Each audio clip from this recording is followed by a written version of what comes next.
Very cold, Mr. Speaker. I didn't know the seats of Parliament have different warmth, Mr. Speaker. But Mr. Speaker, I don't foresee myself leaving this seat anytime soon. I don't see myself leaving this one anytime. But having said, Mr. Speaker, as you are aware and as you have alluded to, Mr. Speaker, there is a court ruling. A ruling of court consisting of 3-judge bench, Mr. Speaker. Mr. Speaker, a court ruling has only got 2 decisions, Mr. Speaker. There is no third way about it. One is to obey it. And secondly, if you have any avenue of appeal, you exercise that right of appeal, Mr. Speaker. There is no third way about it, Mr. Speaker. And the court ruling, what we went as Azimio after the election, after your decision here, Mr. Speaker, what took us to court was for the court to interpret for us the constitutionality of your decision on who's the majority party and who's the minority party in this House, Mr. Speaker. And the issue of the Speaker came in as obiter, Mr. Speaker. But what took us to court, we wanted to know, because when we arrived here after the election, we arrived here knowing very well that we are the majority party, Mr. Speaker. And we are the numbers. But midway, we ended up losing numbers through your ruling, Mr. Speaker. And that is what took us to court, to ascertain whether we are the majority and whether we are the minority. And luckily, the court has made its ruling, albeit late, Mr. Speaker. We expected this ruling much, much earlier than this time, Mr. Speaker. But it is better late than never. The decision arrived, and the decision has said that the Azimio party is the majority party in Parliament, Mr. Speaker. And I so happen to be the minority leader as of now, Mr. Speaker. So today afternoon, I just switched seats and I took over the role of majority leader, Mr. Speaker. And I am capable of doing that work, Mr. Speaker. I have the capacity, I have the qualifications, I have the capabilities, I have the numbers in the House, Mr. Speaker, to lead, Mr. Speaker. I have everything what it takes, Mr. Speaker, to be the majority leader of this House, Mr. Speaker. But, Mr. Speaker, the issue that we need to exercise, to analyze, Mr. Speaker, is that, Mr. Speaker, I want to say this. Mr. Speaker, court rulings are very important, Mr. Speaker. You remember after the election, we disputed the result of the election. We ended up filing a court case in the Supreme Court. The Supreme Court pronounced itself that we did not win the election, and the other party won the election, and we abided by it, and we respected the court ruling, Mr. Speaker. This court ruling also must be respected, Mr. Speaker. Because it's not like any other court ruling, Mr. Speaker. It's a ruling of the Court of the Republic of Kenya, Mr. Speaker. Mr. Speaker, this ruling cannot be taken jokingly, Mr. Speaker. When I went through it last evening, Mr. Speaker, these judges are raising very serious fundamental issues. They are raising issues relating to violation of the Constitution, Mr. Speaker. And you remember we impeached someone here because he violated the Constitution, Mr. Speaker. Mr. Speaker, if this matter is not addressed, we are going to have a constitutional crisis in this country, Mr. Speaker. So for that reason, Mr. Speaker, jurisdictions all over the world and democracies all over the world that we borrowed from, even this presidential system that we are running today, that is running in this country, Mr. Speaker. In the United States, there are times when the executive is from the Republican Party and the House is ruled by the Democratic Party, and life goes on. It doesn't matter that we are going to oppose everything that the government wants to do. If government brings here bills and policies that are of benefit to the country, we will support it, Mr. Speaker. And as you know now, many things have gone under the bridge. There is this animal called also broad-based, Mr. Speaker. We want to broaden, deepen, and tighten this relationship, Mr. Speaker. If I may borrow your words, we want to broaden it, deepen it, and tighten it, Mr. Speaker, so that we can have a country that is cohesive, Mr. Speaker. Mr. Speaker, there is no way we are going to have this animal in place And then when we want to become the majority, people look at us with suspicious eyes. How can it be, Mr. Speaker? Members of Parliament are members of Parliament. They work under the Article 95 of the Constitution, which has given them the roles of oversight, legislation, and representation, Mr. Speaker. We are not going to do our business outside Article 95, Mr. Speaker. So I want to allay fears here that the majority in the House must be from the ruling party. That this ruling is giving us posterity. This is doing things for posterity, Mr. Speaker. Next election or the other election in 2032, a government might come in place where the president garners the majority votes and is elected as the president, but he will not have numbers in parliament. His numbers might be few in parliament and he becomes a minority. So this is now the trend we are setting, that parliament is independent, judiciary is independent, executive is independent. We have no problem with the executive to do their work, and we know the President of the Republic of Kenya as of today is Honorable William Samoei Ruto, Mr. Speaker. There is no doubt about that. So there should be no ambiguity and doubt that the majority leader in the National Assembly is Honorable Junet Mohammed, the Member of Parliament for Sunai, Mr. Speaker. Mr. Speaker. And I am going to serve the country diligently, Mr. Speaker, without any fear and favor, Mr. Speaker. I am a seasoned politician. I am serving my third term in Parliament, Mr. Speaker. I know how Parliament operates, I know how Parliament does its work, and I understand how bills are done in this Parliament, Mr. Speaker. I have gained enough experience. So this mindset, wind up, Mr. Speaker, this mindset that the ruling party must have majority in Parliament for them to do the executive work of the country, Mr. Speaker, that mindset must be gotten rid of, Mr. Speaker. We must emulate democracies that have matured over 200 years, Mr. Speaker.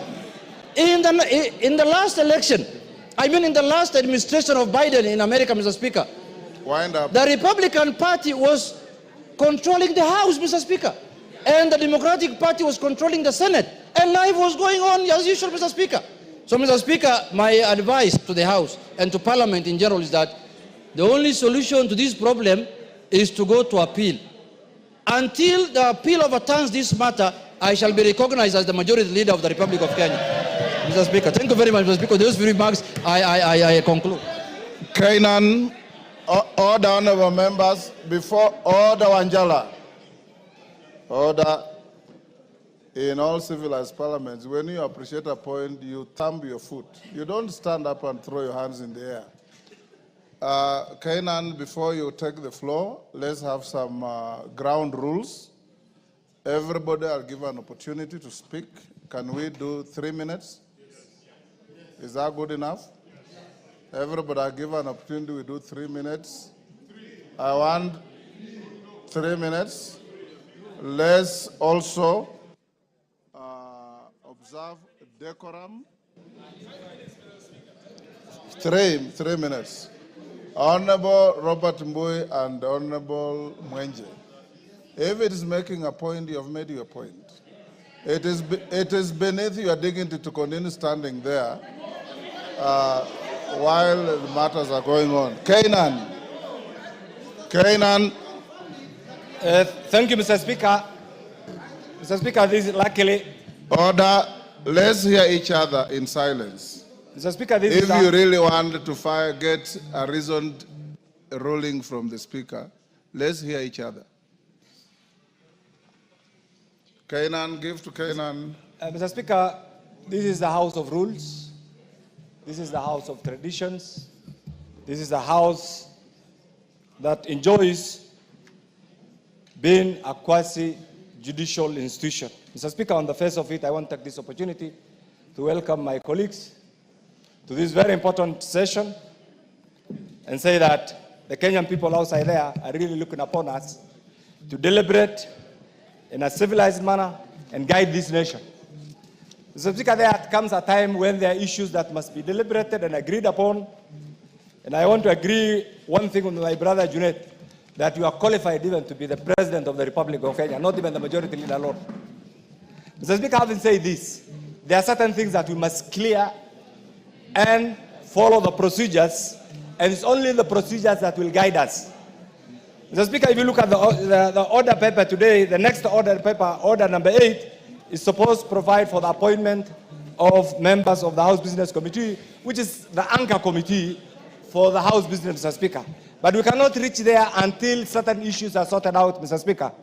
Mr. Speaker, now that we can discuss the appointment under this order number 8, I want to seek your guidance on the following. Mr. Speaker, it's apparent that the High Court last week has quashed the ruling contained in the Speaker's communication dated 6 October 2022 on the majority and the minority. That is a fact. It cannot be denied. Mr. Speaker, secondly,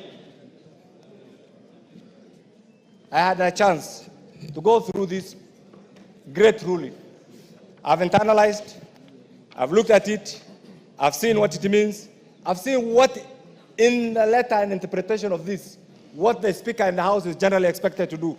Mr. Speaker, on the face of it, there are certain, the petitioner sought the following: declaration to be issued that Azimio La Umoja One Kenya coalition is the majority party in the National Assembly based on the outcome of the general elections of the based on the outcome of the elections of members of the National Assembly held on 9th August. The second, Mr. Speaker, prayers was the declaration be issued to declare that Kenya Kwanza Alliance is a minority party in the National Assembly. Mr. Speaker, if you look at the orders given, even under order number 4, it's a bit confusing. It is not explicit. It doesn't say this. The court declined. They quashed the Speaker's ruling, but did not give proper guidance on what constitutes the majority and the minority. Mr. Speaker, from... Give him 1 minute. It is clear, Mr. Speaker, the court quashed the ruling of the majority and the minority, but never answered the question on how this later on is going to be arrived in the House, Mr. Speaker. Mr. Speaker, this means we are back to square one where we were when this parliament started. We are back to square one, Mr. Speaker. Mr. Speaker, unless this question is determined, we are staring at a crisis. Mr. Speaker, I say this because standing order, yes. Standing order 171. I'm on a point of order, Mr. Speaker. Yes, Wanjala. What's your point of order? Give him the mic. Give Wanjala the mic. There you are. Mr. Speaker, courts are arbiters. And when they have given orders or declarations, it's up to the institution to implement. It is not debated. Order, you Wanjala. have seen the ruling of the court. Order, Wanjala. Order. Order, Wanjala. I don't know whether... Have you even read that judgment? Have you read that judgment?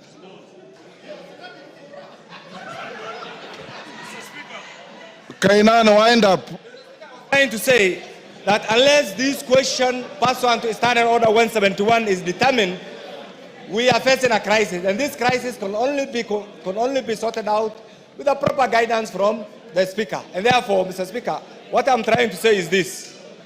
This state of affairs, Mr. Speaker, portends a crisis for the House, Mr. Speaker, and therefore we want your guidance, Mr. Speaker, pursuant to Standing Order 171 on which party is the majority and which party is the minority. Once that is determined, Mr. Speaker, all the other things will flow, Mr. Speaker, and therefore I want to seek your guidance on this.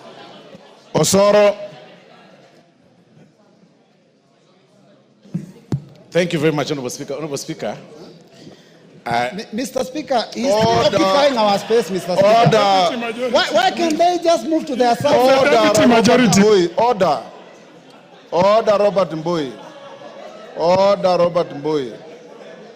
If you listen to me carefully, Robert Mbui, order, members. And I want you to listen to this carefully. Order, members. Order.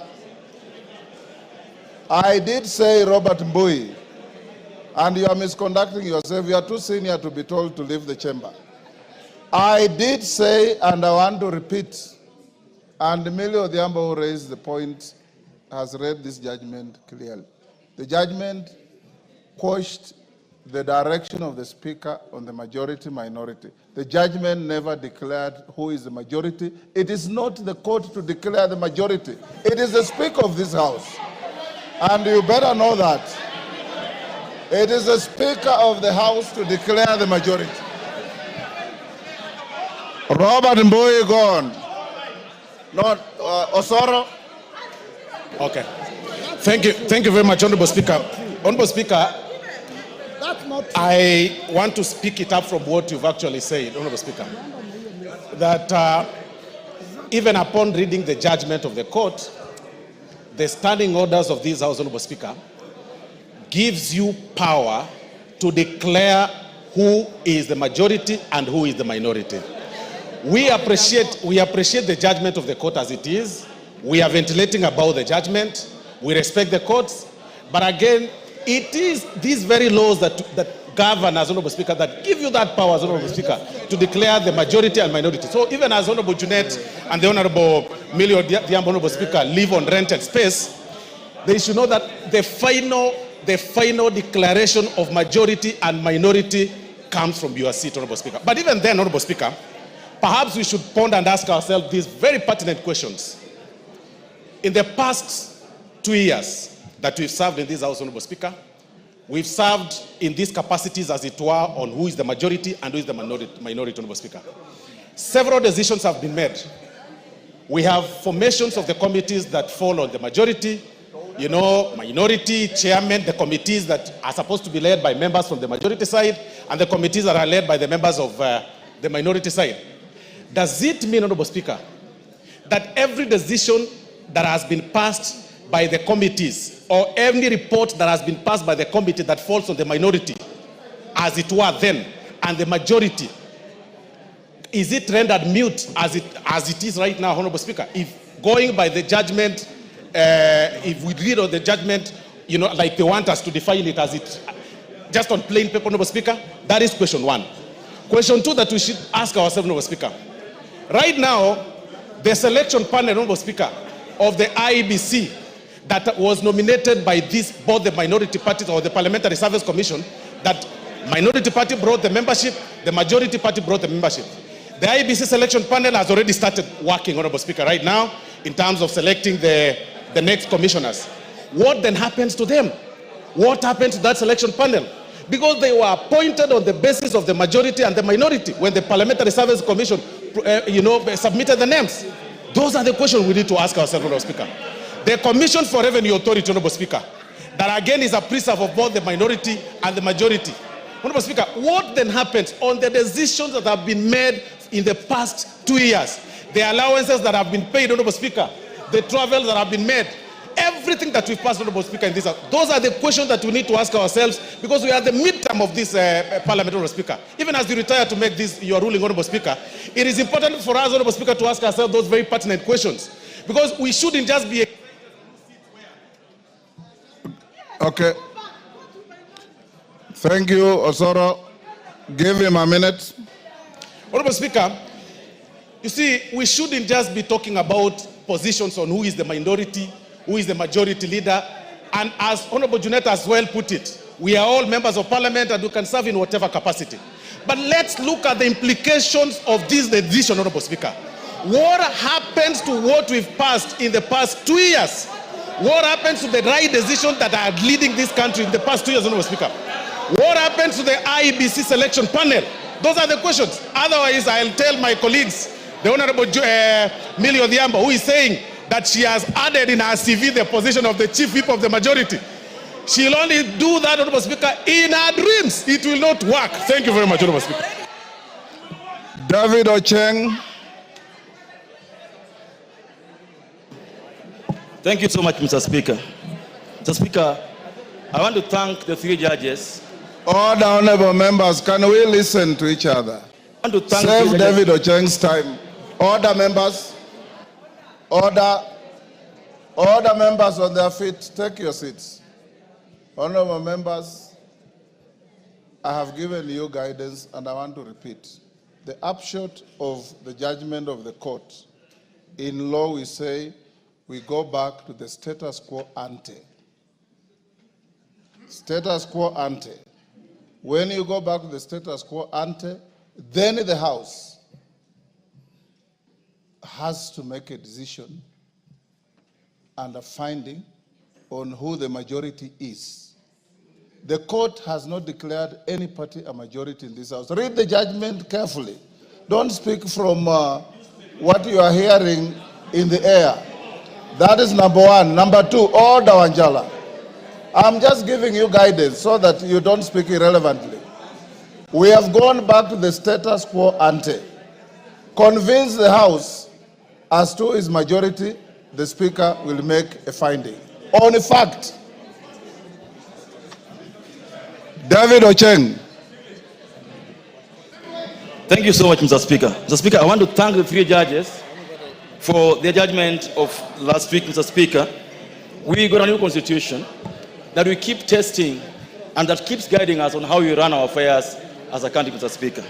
Mr. Speaker, under the law we passed in this parliament on coalition making, Mr. Speaker, it is presumed that there will be coalitions, people will leave coalitions, some will enter coalitions, Mr. Speaker, and so it is presupposed that in any term of parliament, Mr. Speaker, one side will be a minority today, tomorrow that side may be a majority, because this is a moving target, Mr. Speaker. Mr. Speaker, as to who is minority or majority is not cast in stone, and therefore the finding by the court, Mr. Speaker, that the decision on who is majority and minority in the 13th parliament was decided on 8th of August 2022 is wrongful, Mr. Speaker.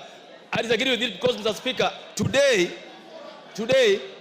if Ford Kenya and ANC that was left Kenya Kwanza, Mr. Speaker, and joined Azimio, Azimio will have more members than the remaining UDM, Mr. Speaker. And in that regard, Azimio will be the majority party, Mr. Speaker, and will be called upon to make that decision as Speaker and will decide as so. So I disagree with the judge's finding that the decision on who is majority and minority was made once. It cannot be made once. It depends on the facts of the day in this House. If, for example, tomorrow I'll be heard, I'm sure I'm going to be heard. I'm sure I'm going to be heard. I will be heard, Mr. Speaker. Because, Mr. Speaker, if today in Azimio, if Wiper left and Jubilee left and UDM left, Mr. Speaker, Azimio will have only ODM with 85 members, Mr. Speaker. It will be a minority. So the decision on who is minority and majority, Mr. Speaker, moves like a pendulum depending on who has left which coalition. So you cannot tell us that that decision is made once only in the election, Mr. Speaker. And that's why the judges are wrong on this matter, Mr. Speaker. Number two, Mr. Speaker, very important, Mr. Speaker, it's very important to note, Mr. Speaker, that the day you made this decision, Mr. Speaker, the day you decided on this matter, you had facts before you. You had evidence before you telling you that UDM has left Azimio. MDG has left Azimio. UDM, MDG, NCPP, PA, you had those facts before you. You couldn't ignore those facts.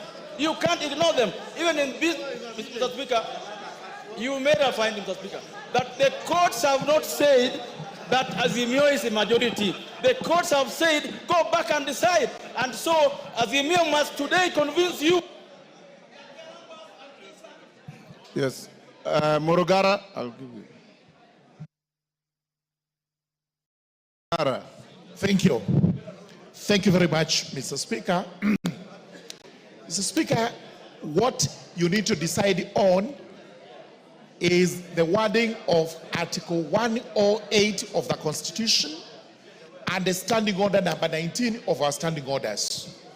Of importance is the use of the verb to be in that particular article and in that particular standing order. The minority or majority party is the party at that particular moment. And therefore, it is not cast on stone, as the court tried to tell Kenyans, that majority and minority were determined on the election date. The words used, the tense used is, which means from time to time as the issue comes into question. Therefore, the court was wrong. And this is one of the... Yes, I respect the decision of the court, but on appeal, we will be arguing that the 3 judges were wrong because they actually did not take into consideration the use of that verb to be by having it in the present tense, that it is from time to time. And one example I can give is this. As at before the ruling, the majority was the Kenya Kwanza coalition. If the parties like UDA actually left Kenya Kwanza, does it continue to be the majority? No. It loses the status because that is determined from time to time by how many members are in the party or how many members are in a coalition. The court actually overreached when they went to interpret it this way, and we shall be taking these matters on appeal. But today, because the course of action of the 6th of October 2022 is spent, we require from you, Honorable Speaker, you give us another ruling using the verb to be. Present tense is who is the majority and minority today as we speak in Parliament. Thank you, Honorable Speaker. Maclap.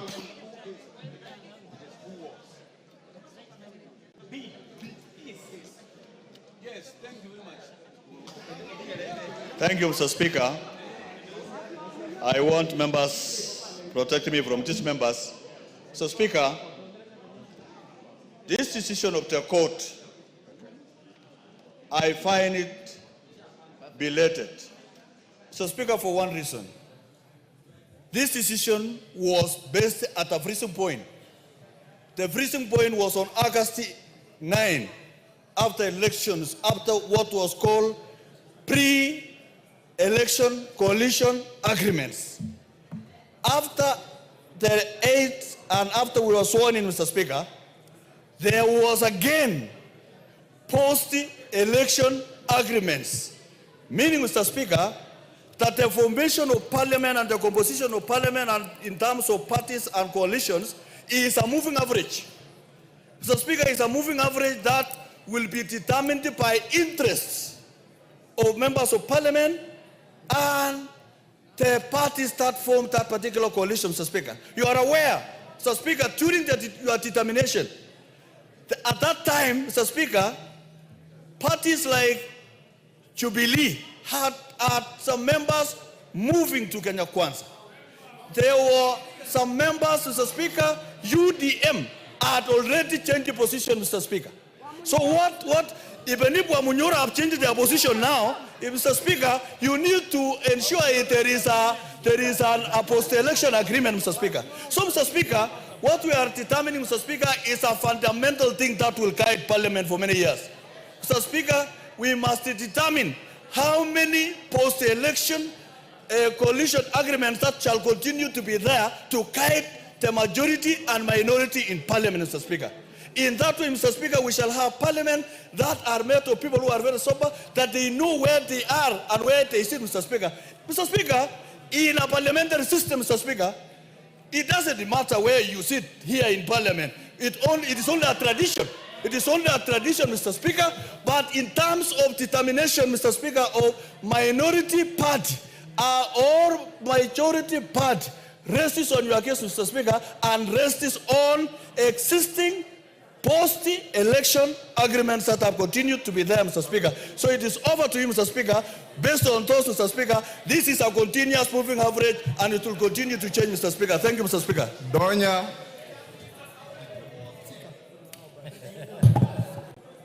Thank you, Mr. Speaker. The fact that, Mr. Speaker, you have told us that we debate and you are going to rule on this one. I ask myself, the fact that Azimio didn't win the election of the Speaker, who are the majority then, that is our question. If we are debating, if you didn't win, we didn't win, I'm in Azimio, we didn't win the position of the Speaker, who are the majority then. That is, yes, that is the answer. You should answer. Who won? Who won? put the question, Mr. Speaker. Who won the position of the Speaker? Then, who are the majority? Then, we should be debating on other things, Mr. Speaker. We should help our people. Like Kisi, we have no water, we have no electricity. We are discussing things that have been shot straight. Who was the Speaker then when we came to Parliament? The first time on 29th of September, who was elected as the Speaker? Thank you, Mr. Speaker. Wamboka.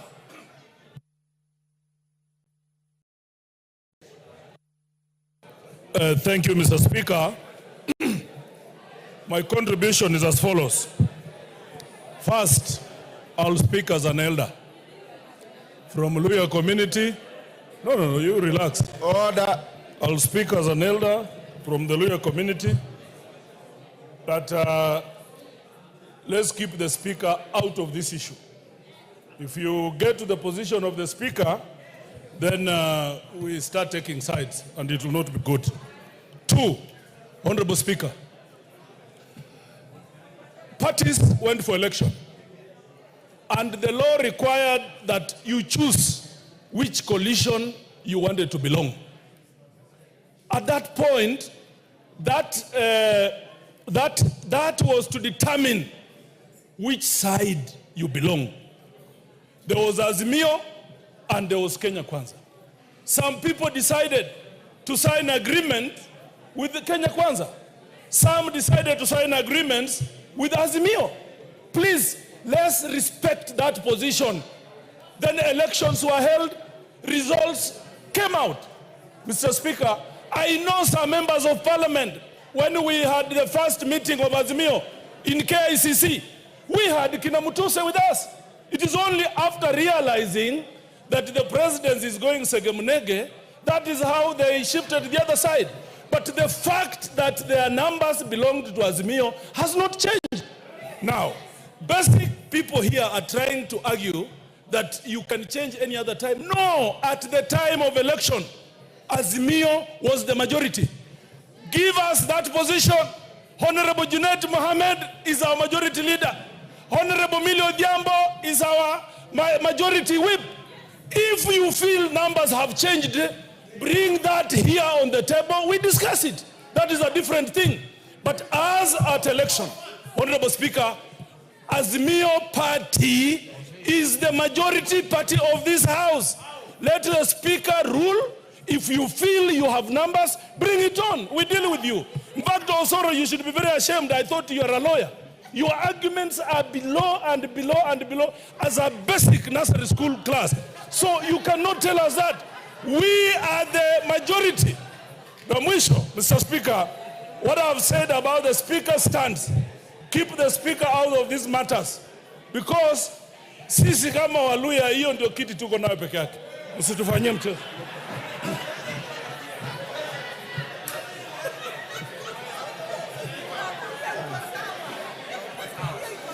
Sabina Chege.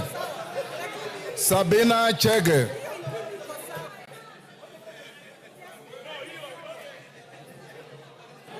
Yes, thank you. Order. Thank you, Mr. Speaker, for this opportunity. Sabina, hold. Yes, Junet. What is your point of order? Mr. Speaker, Mr. Speaker, the honorable member, Honorable Wamboka, who has just finished his contribution, Mr. Speaker, says that the only seat we have in this parliament, the seat of lawyers, is only yours, Mr. Speaker. Mr. Speaker, do we assume now? Order, Honorable. He also said keep the Speaker out of this. So keep me out of this. Sabina Chege. Thank you, Mr. Speaker, for the opportunity. And Mr. Speaker, from the onset, I want to say that this judgment is meant to bring paralysis in this House. And you need, Mr. Speaker, to make a decision on this matter. Having listened to my colleagues on this judgment, and I've also gone through it, Mr. Speaker, there's a lot of consideration on the status quo as on 6th of October 2022. Mr. Speaker, from 6th of October, many things have changed. Mr. Speaker, after your ruling, we made committees that were formed in this House. Mr. Speaker, there is also Parliamentary Service Commission that was also formed based on the minority and the majority. We have the IBC Select Commission. Mr. Speaker, we also, as a House, gave the leadership. Early this month, Mr. Speaker, we also received communication or reconstitution of the committees. And this afternoon, we're meant to have the House Business Committee. And so, Mr. Speaker, the big question I'm asking myself. So, who are going to be the chairs or the membership based on the majority and minority? And I think as a House, Mr. Speaker, and the fact that you're supposed to give a decision, you need to clear the air on the issue of majority and minority. After 2 years, Mr. Speaker, many things have changed. There are post and there are pre-coalition agreements. There are some coalition agreements that were done before the election, Mr. Speaker. If we take the case of Chap, Mr. Speaker, even before the election, they had left the coalition that they had signed with before. And so as we make the decision, are they part of Azimio? And the other question is, does Azimio still exist? Mr. Speaker, as a Jubilee Party, June 2023, we wrote a letter here as members of Jubilee Committee and requested to be an independent political party. So, Mr. Speaker, as we make this decision, are we going to be counted in Azimio, or are we going to be counted as independent? And because, Mr. Speaker, we hold these positions, we need clear guidance, Mr. Speaker, on this issue, so that as the whip sit down to reallocate the position, we know where we belong. Simple mathematics, if people are doubting, we can do mlolongo as year of time. We can do the calculation on who is on Kenya Kwanza, who is on Azimio, and make a decision, Mr. Speaker, instead of wasting time, Mr. Speaker, on precious time where you're supposed to be passing important bills in this republic. Then, Mr. Speaker, finally, there is broad-based government. So where do we stand? Thank you. Otienda Molo. Thank you, Mr. Speaker. Mr. Speaker, for starters, and because not all members have read the judgment, allow me to read 3 paragraphs so that people are in tandem. Paragraph 504. We thus hold and find that the simultaneous holding of the position of Speaker with that of the leader of political party and the leadership positions in the ruling political coalition, as in the case with the current National Assembly, and the concluding part is this dual role is therefore unlawful and unconstitutional. Mr. Speaker, that is paragraph 504. They continue in 505. We hold that the Speaker was elected in accordance with Article 106 of the Standing Orders. The fact that he was a party leader at the time of his election could not invalidate his election. However, for the reasons we have given, his position as the leader of Ford Kenya or the leader of any other political office, for that matter, became untenable and inconsequential the moment he assumed the office of the Speaker of the National Assembly. He could not, and he has no capacity to perform any other functions as a leader of a political party or a political organ as long as he is the Speaker of the National Assembly. I've referred to 2 paragraphs, 504 and 505. That is on the whether the court expressly found the 2 offices untenable. And I will be making a concession separately. Now, 508, and this is important because I think we are debating in ignorance, Mr. Speaker. 508, it is hereby declared that the question as to which party or coalition of parties is a majority in the National Assembly in the 13th Parliament was determined by the sovereign will of the Kenyan voters during the 9th August 2022 general election. It continues, Roman 2, it is hereby declared that the Honorable Speaker's ruling on determination contained in his communication of 6th October is null and void. Roman 3, it is hereby declared that the Honorable Speaker's ruling on determination, blah, blah, blah, on the minority, again, is null and void. And finally, an order of certiorari is hereby issued quashing the Speaker's ruling. Let me now make my submission, Mr. Speaker. First of all, this matter did not go to court in vain. The contestation, Mr. Speaker, was your considered ruling of 6th of October. Once that ruling is quashed, you cannot then, Mr. Speaker, with due respect, come and say that no decision has been made. The consequences are two. One, the leader of minority becomes the leader of majority by operation of law, even if you do nothing else. But in this case, we have gone further. And under Standing Order 19A, Standing Order 3,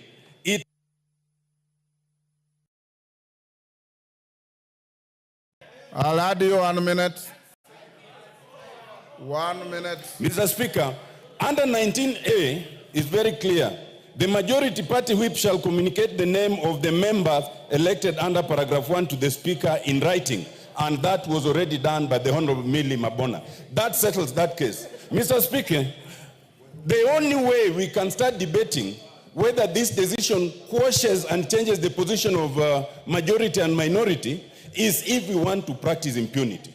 Mr. Speaker, and I agree with the observations, it is not in this forum to question the reasoning in the judgment. That must be questioned elsewhere. The only issue is it the finding of the court? And it is. And if we are to be a country that practices the rule of law, let it be appealed. But until then, let it be implemented. Let the Honorable Junaid Mohammed be the majority leader. And it does not matter whether you are in government or not, because we are not debating who's in government and who's not. We are not debating the reasoning. Mr. Speaker, we are not even debating your election because we all participated. Some of us who are not in the other party still voted for you. So, Milemba.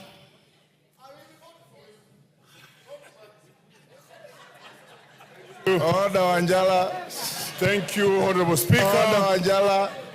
It suffices to mention that the Senior Counsel has also read the judgment very selectively. Very selectively. Yes. Thank you, Honorable Speaker. And I think this judgment is good, and I want to ask members to exercise restraint the way we are doing as we deal with it, because it will grow our own standing orders and decisions that have been taken by this Parliament before, just like when we had the stalemate on who should lead the House Business Committee, and the Honorable Marende made the ruling that has been talked about. Honorable Speaker, in the judgment, which I have also read about 508 paragraphs, I want to spot out one, and which I think the Senior Counsel did speak on. And that's the one that says that the question as to which the party or coalition of a party is a majority party was determined by the sovereign will of the people on the 9th August 2022. That is as it goes. Honorable Speaker, this statement and these paragraphs presumes that Parliament will stay static and there will be no changes in Parliament as at the time when the elections was done. The truth is that if we were to follow this, it would mean that majority party would remain majority party for 5 years as determined at the time of the general elections. That is not correct. Majority and minority parties are fluid situation that keeps on changing depending on many happenings within Parliament. We know of the by-elections that are forthcoming in some of the constituencies. We have 4 constituencies which you can name, Benisa, Ugenya, and others which lost or don't have members of Parliament. What are the kind of results that will come out of that situation? Will it not numerically affect the majority and minority leadership in the House? Those are issues that I want you, Honorable Speaker, to determine. It also assumes that there are no post-election agreements which can be done. When you go to Schedule 3 of the political parties, it talks about how coalitions can be entered. You can get out of coalitions, and it determines how they can be done in law. If all those changes have happened, then we cannot be static and say that it is static for 5 years. And therefore, one other reason, Honorable Speaker and members, why the court did not go to the extent of determining is because there are 3 arms of government. They have the legislature, we have Parliament, and we have the judiciary. And the Parliament is independent, honorable members. Let's not allow that we shall be told what to do. Here, this must be done by the rules and order of Parliament, which is our own standing orders. And that is why, Honorable Speaker, you have to make a ruling on this, on which political party, as of now, give me some more time, is the majority in the House. This is not a static position. It's a fluid position that keeps on changing. Let me refer to governments like governments in Germany, Israel, very good examples. Currently, the Prime Minister of Canada is going to resign. Why? Because he has lost some of the coalition parties that were around him. Once he loses them, he's no longer the leader. And therefore, we have to rearrange Parliament. Thank you, and I submit. Karole Omondi. Thank you very much, Right Honorable Speaker. I did raise this matter on October 6th. Actually, it was my first statement in this House on the question of which of the coalitions was majority party in this House. The courts have made that decision somewhat by not declaring, but by giving the indication as to how the process should be done. I think we should frame our issues in terms of 5 questions. On the question of what is majority party, it is not for the court, it is not for the Speaker to decide. It is not even for this House to debate and decide. Our standing orders clearly provide the mechanism of determining which is the majority party in this House. The clerk writes to the registrar of political parties. The registrar of political parties gives us a return based on IEBC election results. And on the basis of the letter from the registrar of political parties, this House gets to know which is the majority party. That is the position in law. That is the position in law. And that is what I raised on October 6, 2022. And that is the path we must go back to. That is the path we must go back to. It is not for the courts, it's not for the Speaker, it is not for this House to debate or decide the majority party. Second question is who the majority leader or the minority leader is. By dint of this decision, as we speak today in this House, there is neither a majority leader nor a minority leader. By dint of that decision. And again, our standing orders and the Constitution provide a pathway. We have, as coalitions, must hold elections and bring minutes tabled in this House to determine who the majority leader is, who the minority leader is. That has not been done. So there is no majority leader, there is no minority leader today. My friend Kimani Chungwa is out of work, Junet Mohammed is out of work. The third question is the question of the import of this judgment on the position of the Speaker. The position in law is that the Speaker was elected by a majority of members of this House. This decision does not affect your position. Number 4, the question of the constitution of the committees of this House. We cannot even proceed to constitute the House Business Committee today because we neither have a majority or a minority leader. We have to determine those questions first before we go forth and constitute committees of the House. Finally, the impact of this decision on the previous decisions of this House. None. Whatever was done then in good faith holds. We must now proceed and write to the registrar to tell us who the majority party is. That is the position in law. Thank you, Mr. Speaker.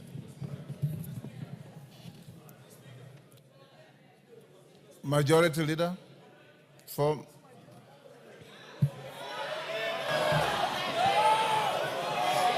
Kimani Chungwa. Thank you. Imani Chungwa will speak. Thank you, Honorable Speaker. Chungwa will speak. Thank you, Honorable Speaker. Honorable Speaker, let me first welcome members back to the House after the long recess and join you in thanking members even for showing up during the special sitting last month. Honorable Speaker, I also take cognizance of the issues before you and before the House. Let me start on a light note, Honorable Speaker, by saying to my brother, Honorable Junet, he said that this seat seems to be warm. And this seat is a seat like any other in this House.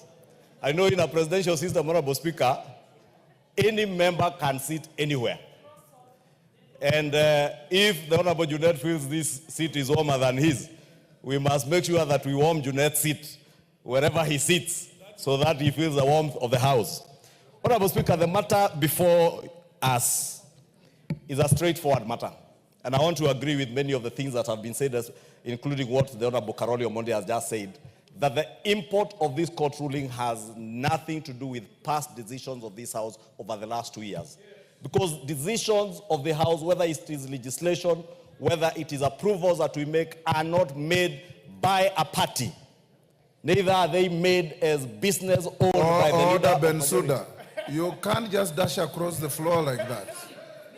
Order.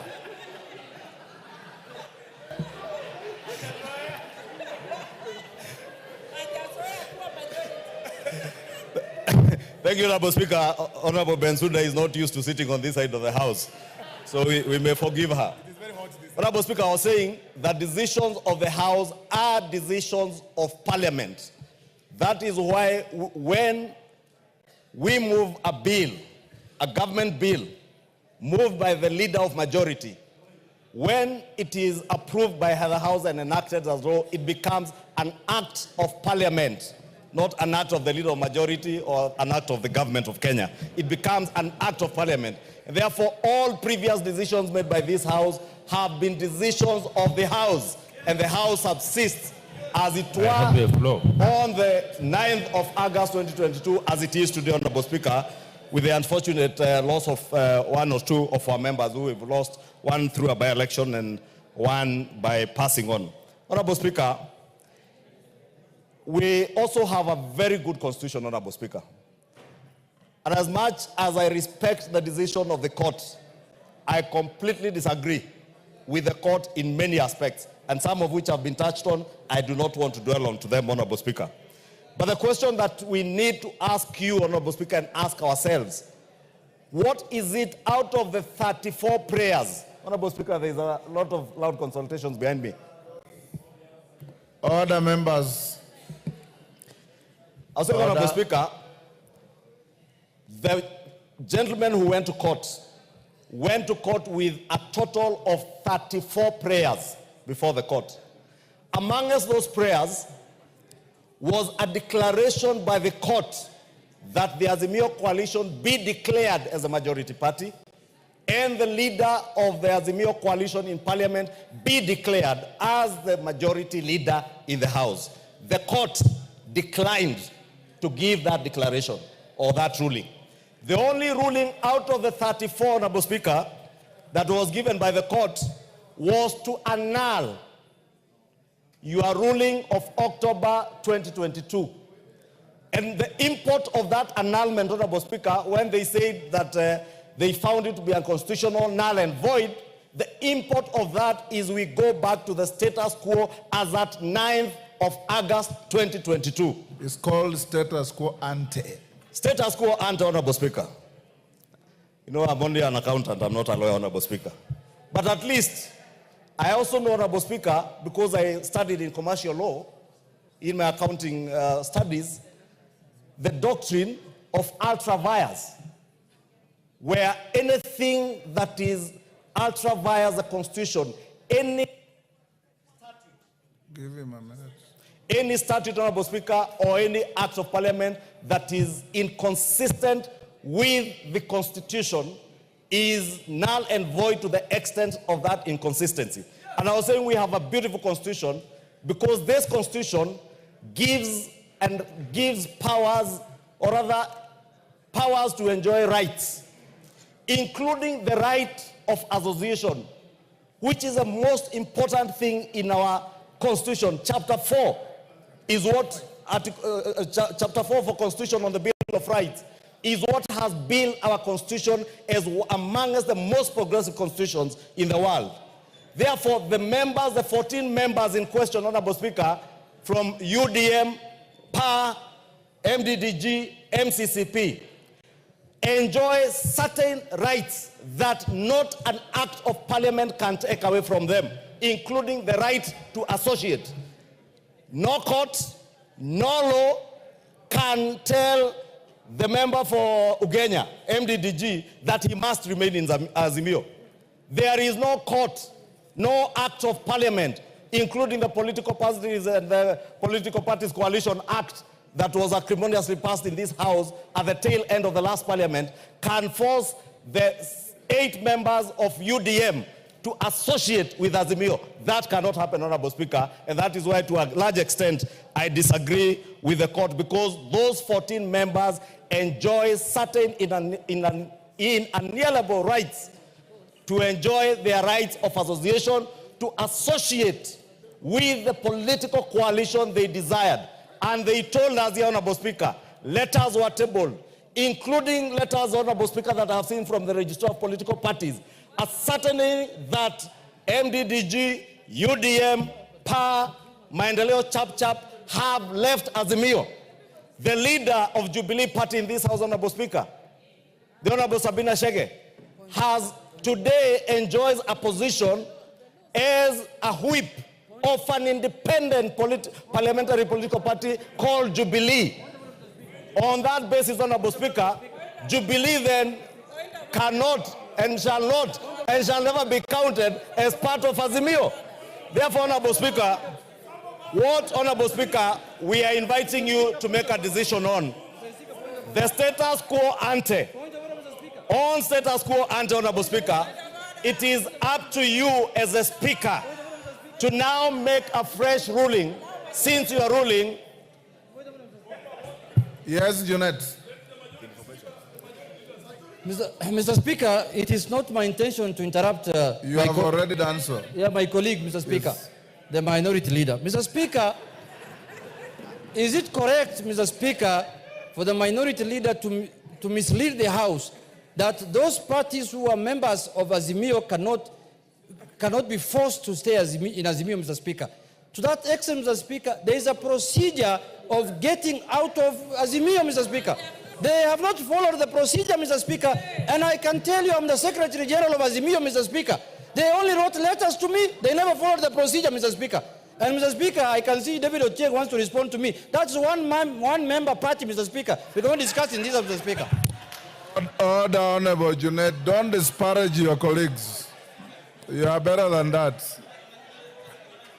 Kimani Ichung'wa, you have 1 minute. Honorable Speaker, so that I do not waste a lot of time, I was saying that what you are being called upon to determine from the status quo ante is as we speak now, because your decision or your ruling of October has been annulled by the court. Respect to that court ruling is paramount, and you must respect it. And that is why, Honorable Speaker, myself, in respect of that court ruling, today, I have appeared here and decided to sit with my brother, Honorable Junet, wherever I can sit, Honorable Speaker, because that ruling being annulled now calls on you to now look at the facts as they are today and numbers as they are. Honorable Speaker, you know, last week we got letters from the clerk's office, myself and the Honorable Junet Mohammed, to submit names for the House Business Committee. And it is important to note, Honorable Speaker, that both of us have seen submitted names to the House Business Committee, names which appear on the order paper today, both from the minority side and from the majority side, Honorable Speaker. And when we did that, Honorable Speaker, we were cognizant, because we did the letters, some as late as yesterday, of the court ruling. I therefore want to ask you, Honorable Speaker, as you make your decision on this matter, to look at all the facts as they are. The 14 contentious slots in Azimio, and I agree with Honorable Junet, there was a process of getting out of Azimio. That process, has it been followed? Are there letters? Because, Honorable Speaker, I have seen letters that confirm that UDM, MCCCP, PA, MDDG have left Azimio. The Honorable Sabina Chege, Honorable Speaker, I am speaking about the letters, Honorable Speaker, that I have, which I will table before the House, Honorable Speaker, because I have copies in the office from the Registrar of Political Parties. And therefore, Honorable Speaker, I want to beg of you that as you make that decision, look at those facts. Also, Honorable Speaker, look at the facts that today, Honorable Speaker, the Honorable Osoro did submit a letter to you on my nomination and election as a leader of majority in September of 2022, signed and assented to by over 171 members of this House. The Honorable Junet Mohammed, late last year, after the Honorable Pio left, did submit the whip. Yes, wind up. The Honorable Junet Mohammed, in his nomination as the leader of minority, did submit a letter nominating him upon election by Azimio coalition as the minority leader, signed by a paltry 80 members of the Azimio coalition. Actually less than even what is provided for in our own standing orders, Honorable Speaker. Less than what is provided for in our standing orders, because our standing orders have a certain threshold as to who and how many members should have elected you as a minority leader, Honorable Speaker. And therefore, Honorable Speaker, it is my humble submission that you have facts on your table. Make a ruling when the time comes. Mwengi Mutuse. Pardon? Thank you, Mr. Speaker, for the opportunity. Yes. Mr. Speaker. Yes, David Ocheng, what is the point of order? I was mentioned advisory by the Honorable Junet. I told him he was out of order, so you are protected. Mr. Speaker, I just need to mention something, that Mr. Junet claims to be the Secretary General of Azimio. Could you tell this House today where the Azimio offices are in this country? Mwengi Mutuse.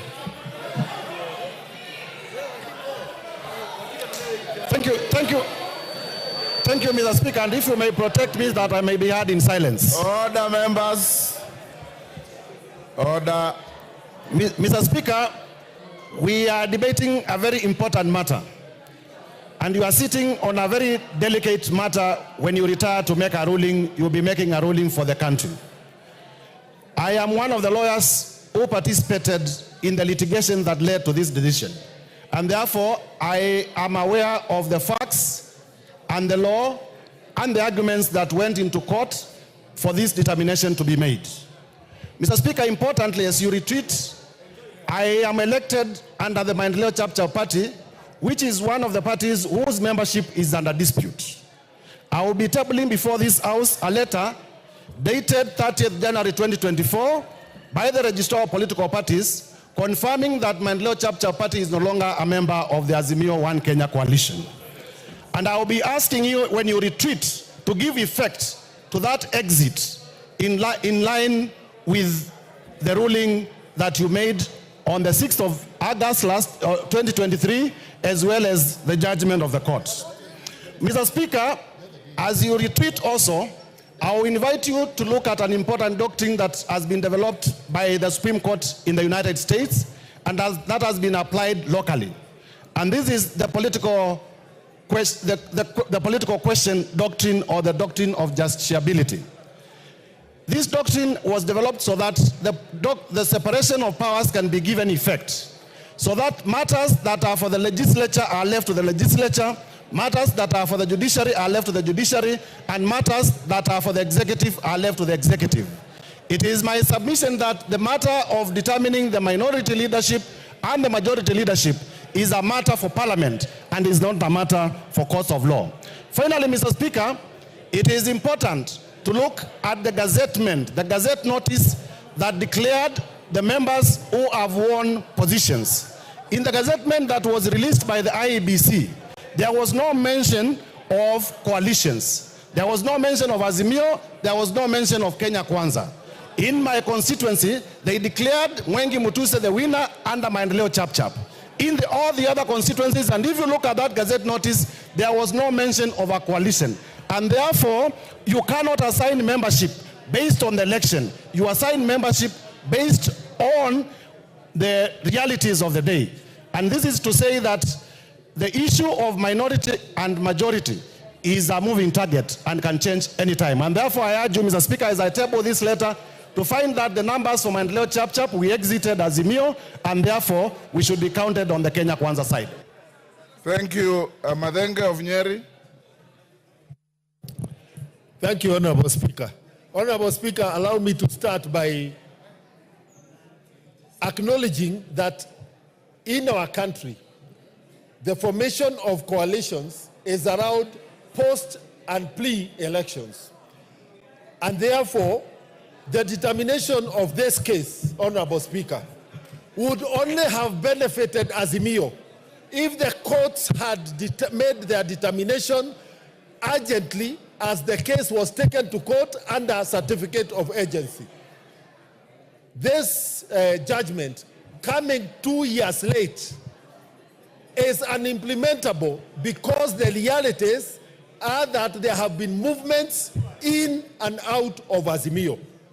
Mr. Speaker, it is important that also this House addresses the judiciary, that it is no longer tenable for the judiciary to certify a matter urgent, but make a determination 2 years late. So where is the urgency?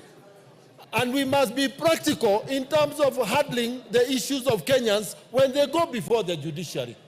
Honorable Speaker, as at this point in time, the only way out of this quagmire is for you, Mr. Speaker, and Parliament to communicate afresh to the Registrar of Political Parties and give us the facts as they are today, and on the basis of the response from the Registrar of Political Parties, make a determination as to which party has the majority members, and therefore let us move on with the business of the House. Honorable Speaker, I urge you to actually start and make a ruling on this issue. Thank you, Mr. Speaker. Didymus. Mr. Speaker, thank you for this position, opportunity. I have read the court ruling. The ruling touches on a number of issues that requires constitutional direction, Honorable Speaker, so that nobody else can misuse those kind of things to put this House into limbo, Honorable Speaker.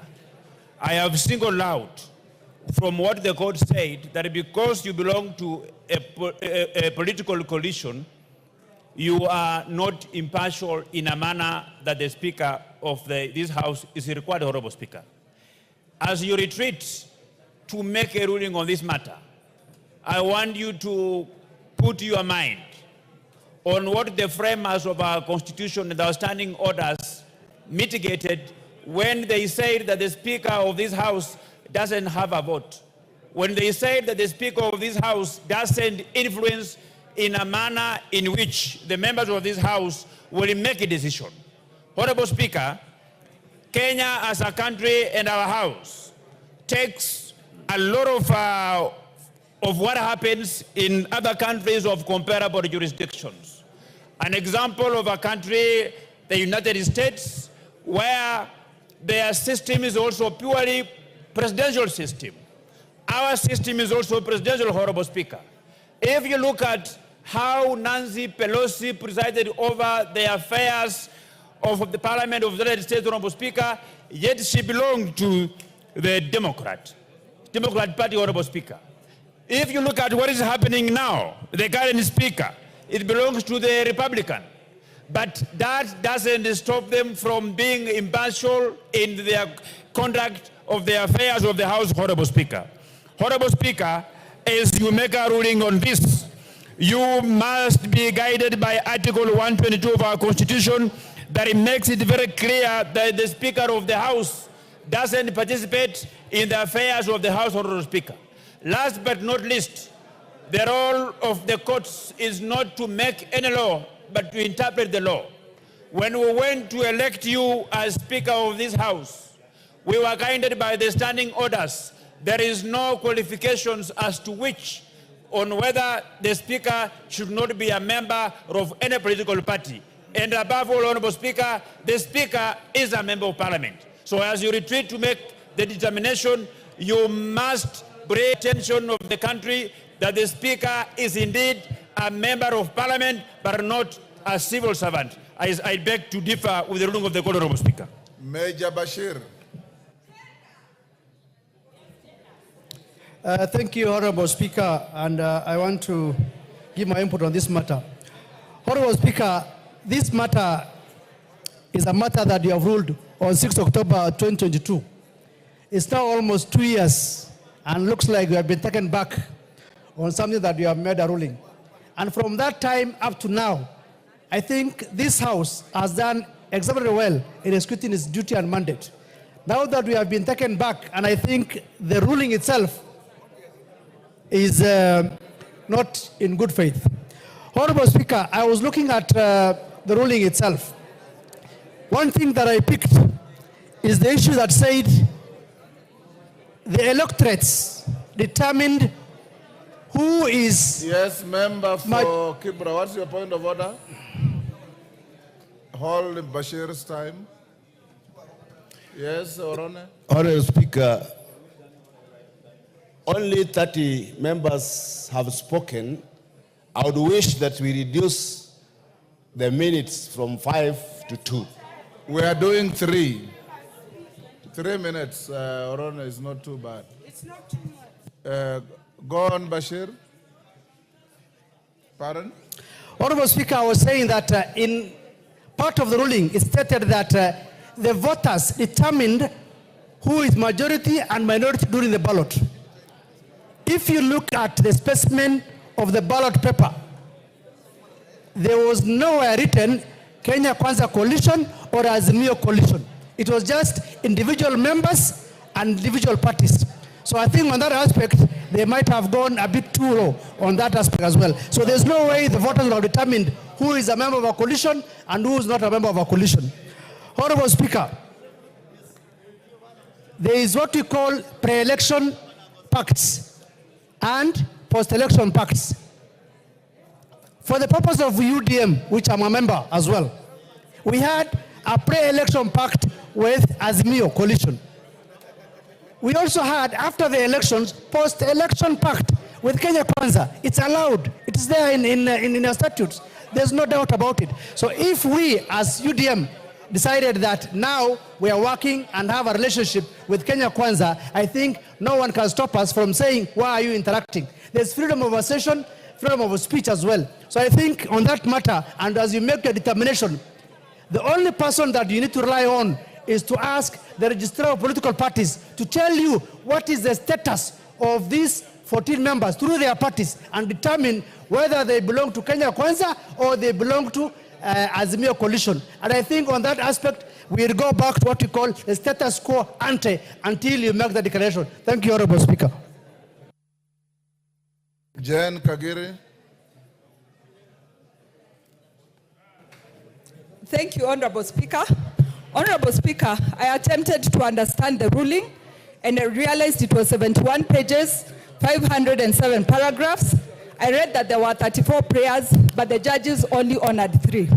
Honorable Speaker, in one of the rulings, the first one, the judges said that the majority and minority were already determined at the ballot on 9th August 2022. Honorable Speaker, as a layman, I would want to translate this to mean that the determination that was done at the ballot paper is based on the members of parliament seated in this house, Honorable Speaker. Honorable Speaker, I believe it's in your power to determine who the majority and the minority are by even a simple head count. I believe in the Constitution there is the freedom of association and any member can choose to be in whatever coalition they are in. Honorable Speaker, I believe it will be your honor to make the determination of the minority majority based on that, and I believe for the parties that already left their coalitions, there is a right to be in new associations that they deem comfortable and necessary for them. Thank you, Honorable Speaker. Thank you, Jen. Deputy Speaker, you said you wanted gender. Now let me give the women. Deputy Speaker. Thank you, Honorable Speaker. I think when this judgment came out, I remember reading it with a lot of disbelief as a lawyer. And first of all, maybe I can correct Honorable Junet. The court did not say that Azimio is the majority party. So you actually cannot be sitting on that seat. That is going to be determined by the Speaker. As we speak now, that is not the case. So I said, I just wanted to point out a few things here.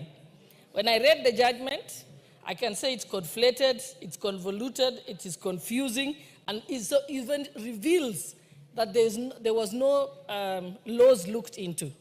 For example, the argument that the Speaker cannot be a member of a political party or be a political party leader is flawed. Because first of all, Section 12 of the Political Parties Act prohibits every public officer from getting into a party or in politicking.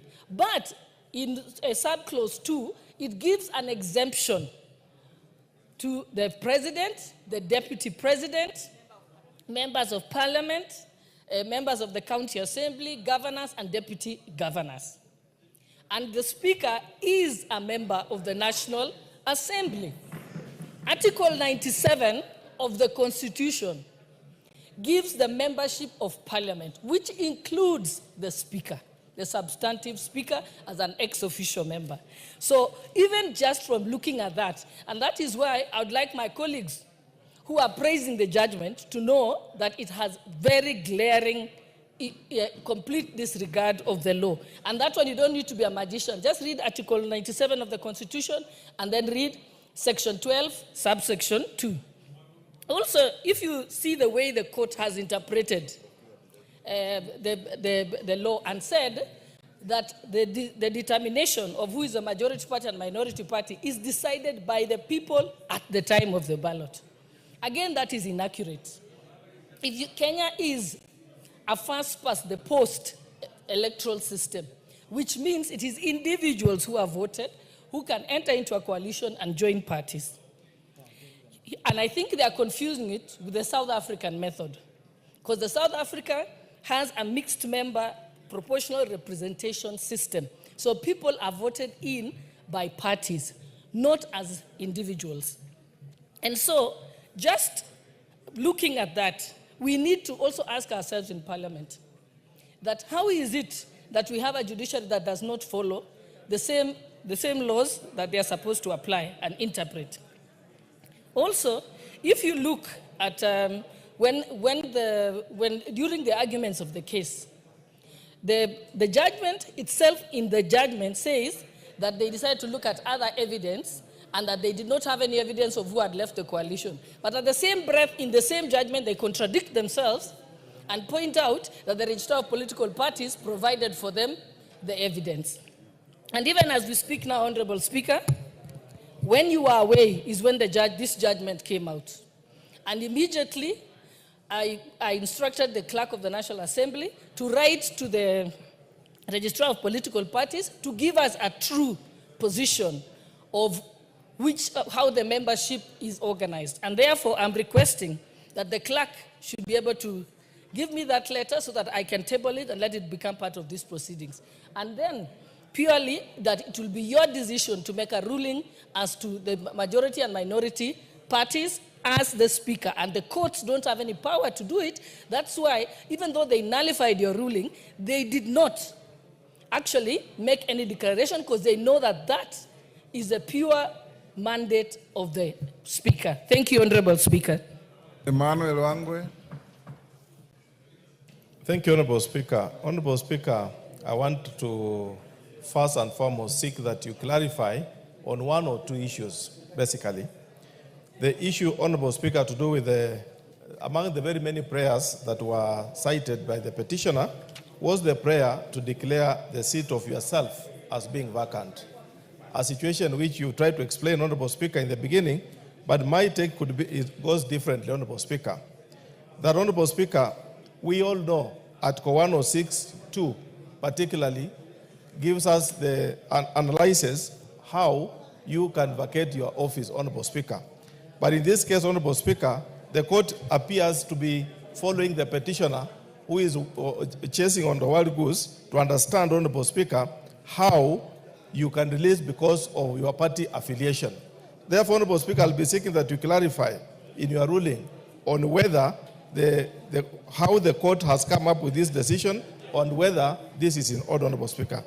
Honorable Speaker, number two on the prayers requested is about the Article 103, as it appears together with the Political Parties Act, particularly Section 14, Honorable Speaker, which puts you to, which, Honorable Speaker, the petitioner wanted to understand whether by virtue of our association, a member can exit a political party or a coalition.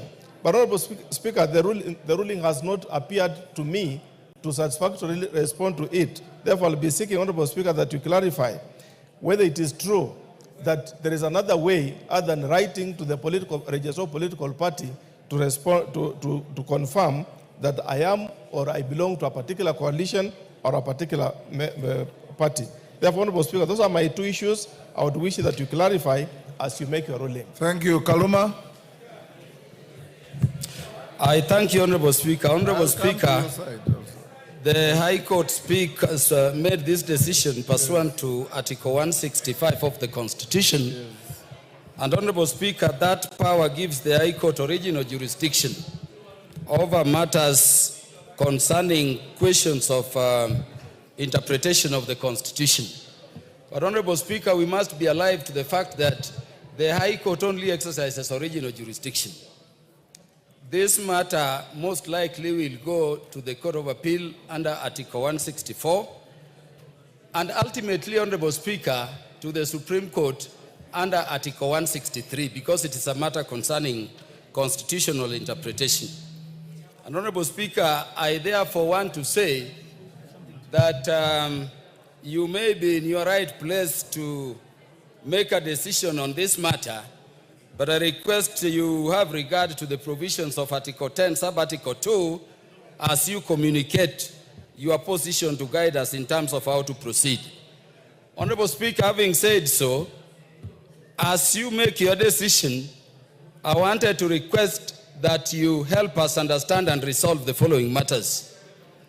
Number one, Honorable Speaker, what members are asking is the determination of which party is majority or minority in Parliament a de jure determination, or it is a de facto?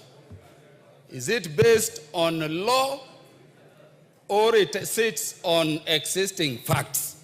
And Honorable Speaker, may your communication clarify that. I'm asking Honorable Speaker, together with the honorable members, that is it a decision to be made at once at elections and then it remains static, or it is capable of change due to the possibility of post-election coalitions? Honorable Speaker, we've seen this in Israel, we've seen this in Germany. What happens if it is static and at once? If these parties like UDM, the parties like MDG, the parties that were to move from Azimio, were to actually effectively, successfully, and lawfully move from Azimio and join Kenya Kwanza, how would that position sit with the judgment? Honorable Speaker, I'm also asking you to clarify that if the determination is static, then Honorable Speaker, how does the judgment sit with the provisions of Article 36 of the Constitution? And Honorable Speaker, as you make your determination, I wanted to give him 1 minute. Honorable Speaker, would you look, when you decide, at the provisions of Standing Order number 178, subsection 2, as read with Standing Order 174, subsection 2A. Honorable Speaker, what I'm asking, to what extent does this decision affect leadership of oversight committees like PAC-PIC? Or asked differently, can the members of the parties which the judgment has said did not move from Azimio seek to chair those oversight committees, and members who are independent? And to what extent would it affect our side? Lastly, Honorable Speaker, on the matter concerning the sitting of the Speaker, I would request that you look at the provisions of Article 106, Sub-Article 2. But lastly, Honorable Speaker, as a supporter of broad-based government, allow me only to say this. Honorable Speaker, it is very painful when supporters of broad-based government are traveling like to Mombasa, and they go to economy, and you find Gakuya wa Muchomba sitting on business class because they're chairs of committee. We want reorganization that ensures equity in the broad-based system. And that is why I would agree that whatever decision you make, we must be equally integrated as a broad-based government in a presidential system. I thank you, Honorable Speaker. Lillian Kogo.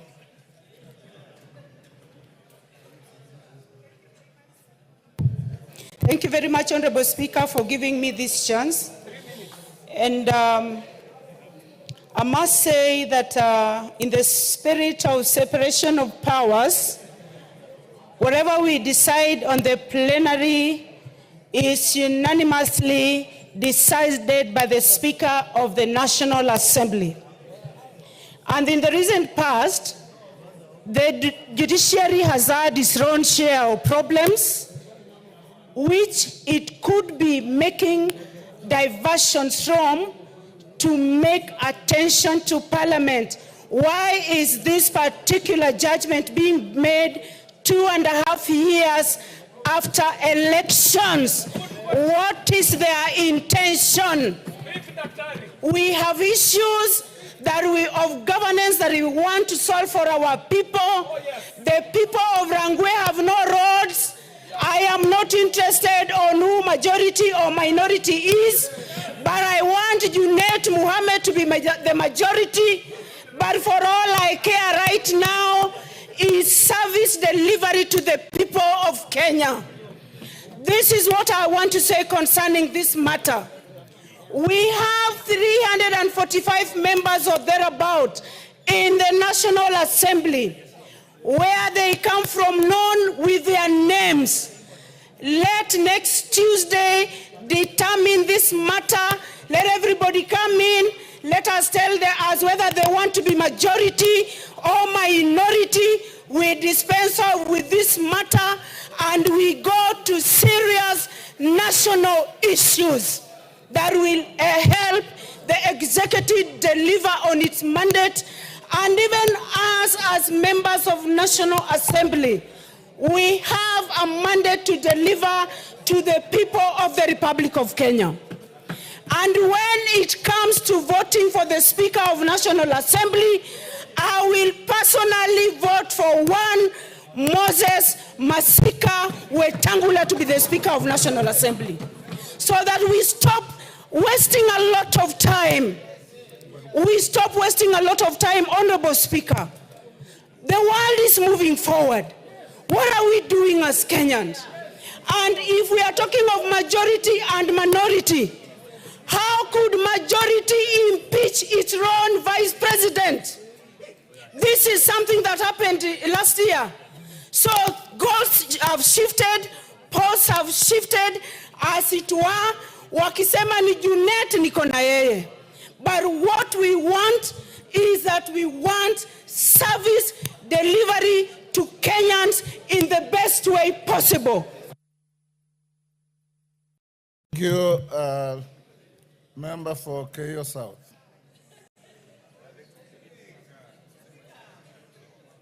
Oh, I'll give you, don't worry. Everybody will speak. There's plenty of time. I'm in no hurry. I'll listen to all of you. You are making my mind richer. Thank you, Mr. Speaker.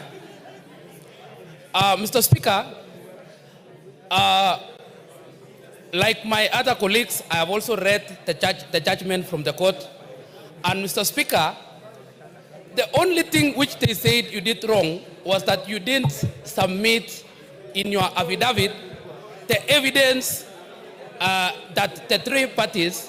Mr. Speaker, you need to protect me. You are protected. Go on. Wanjala, you are making the member on the floor feel intimidated. Mr. Speaker, I have read the same judgment like my colleagues. And Mr. Speaker, first of all, let me say that you have never been impartial in this house. You have always been impartial. That one, there is no question. Mr. Speaker, the three-judge bench say that your only problem is that you didn't submit the evidence in your affidavit. So, Mr. Speaker, what you just need to do is to write to the registrar of political parties, get the evidence that the three parties, that is the UDM, PA, and the rest, that there are 14 members belong to Kenya Kwanza coalition. And, Mr. Speaker, I also want to agree with my colleagues that the coalitions keep changing. Yesterday, we might have a coalition with 2 or 3 parties. tomorrow one coalition can move from this, one party can move from this coalition to another coalition. So the position of which party is majority or minority is dependent on which party has moved to which coalition. So, Mr. Speaker, in your ruling, just write to the registrar of political parties, get us which coalition has how many members, and that matter is put to rest. Otherwise, like my colleague has said, that matter should rest here. The work of the court is not to decide which party or which coalition has how many members. It is the work and the ruling of the Speaker to decide which coalition has how many members. And as my colleagues have said, the court did not say that Azimio is the majority or this one is the majority. That's the work of the Speaker. So, Mr. Speaker, as you make your ruling, we'll abide by your ruling. Thank you.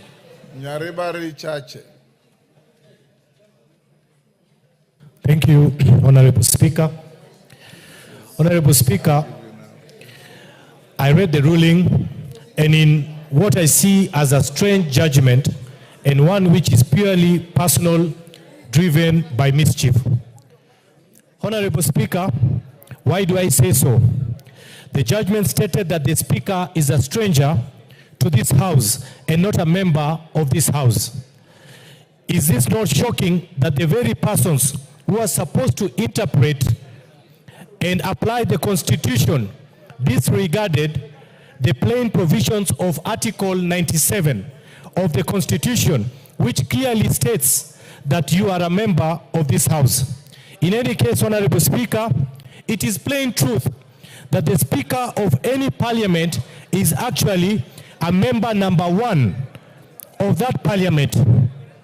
For the court to misread the Constitution to create public perception that you, the Speaker of the National Assembly, are not a member of Parliament, in my opinion, amending the Constitution within the walls of the courtroom, contrary to the Constitution.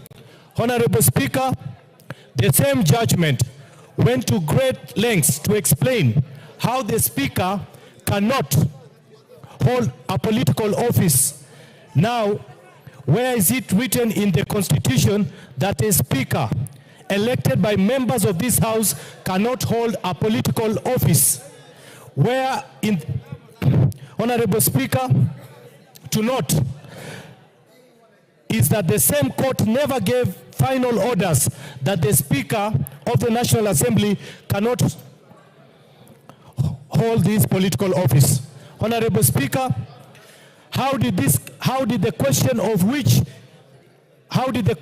which is the majority and minority parties end up being a question to determine whether the Speaker can hold a political office? Honorable Speaker, allow me to say this, that we will not sit here and watch unknown forces try to play dirty within the House and the sanctity of the speakership.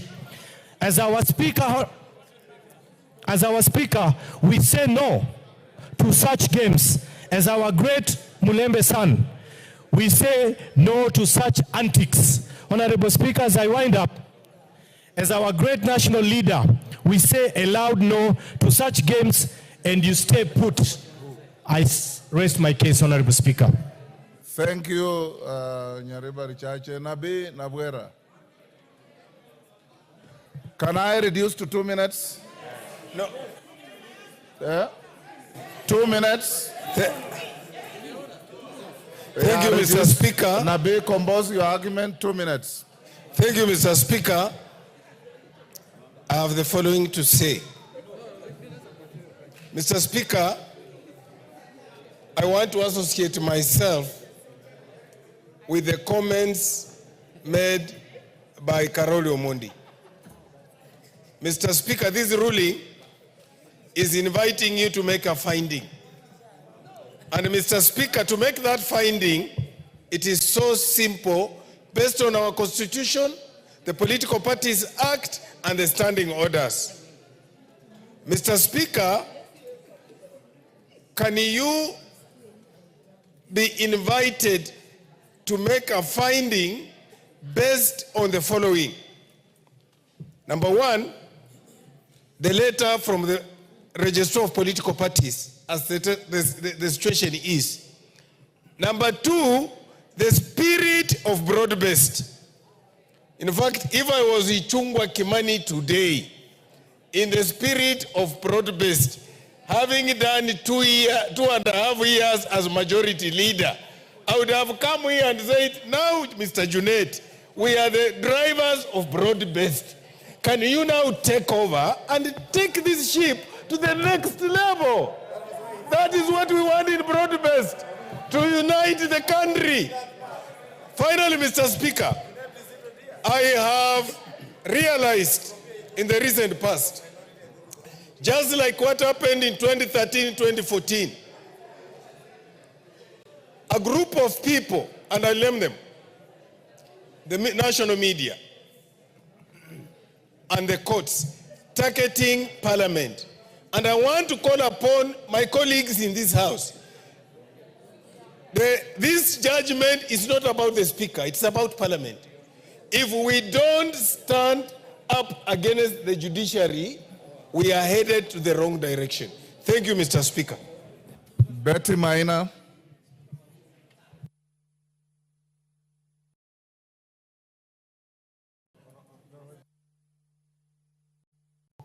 Betty Maina. Thank you, Mr. Speaker.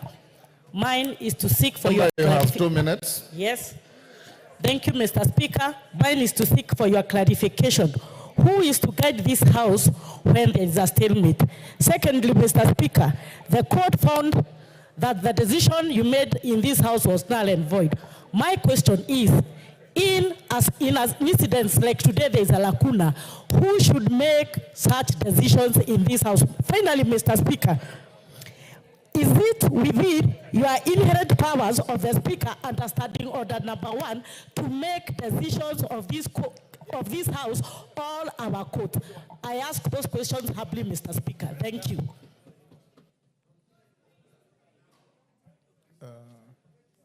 Marian Kaitani.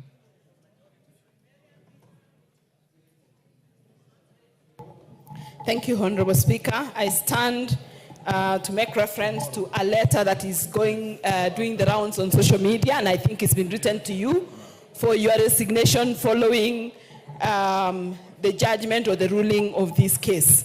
Now, Honorable Speaker, reading the judgment of this particular ruling, nowhere in this ruling does it say that the Speaker shall, upon this ruling, resign.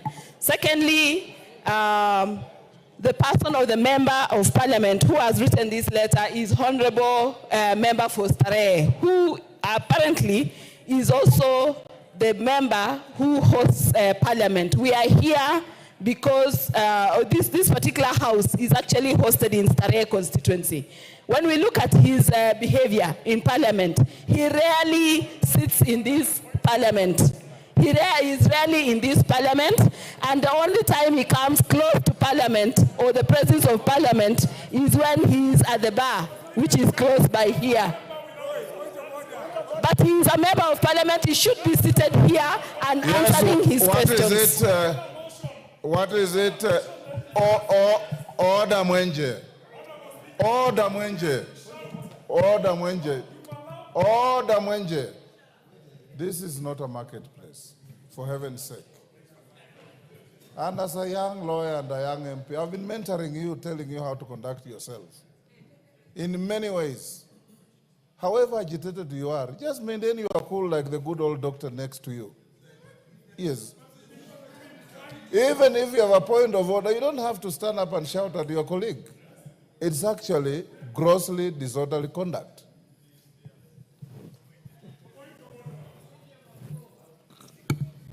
Carry on, Marian. Thank you, Honorable Speaker.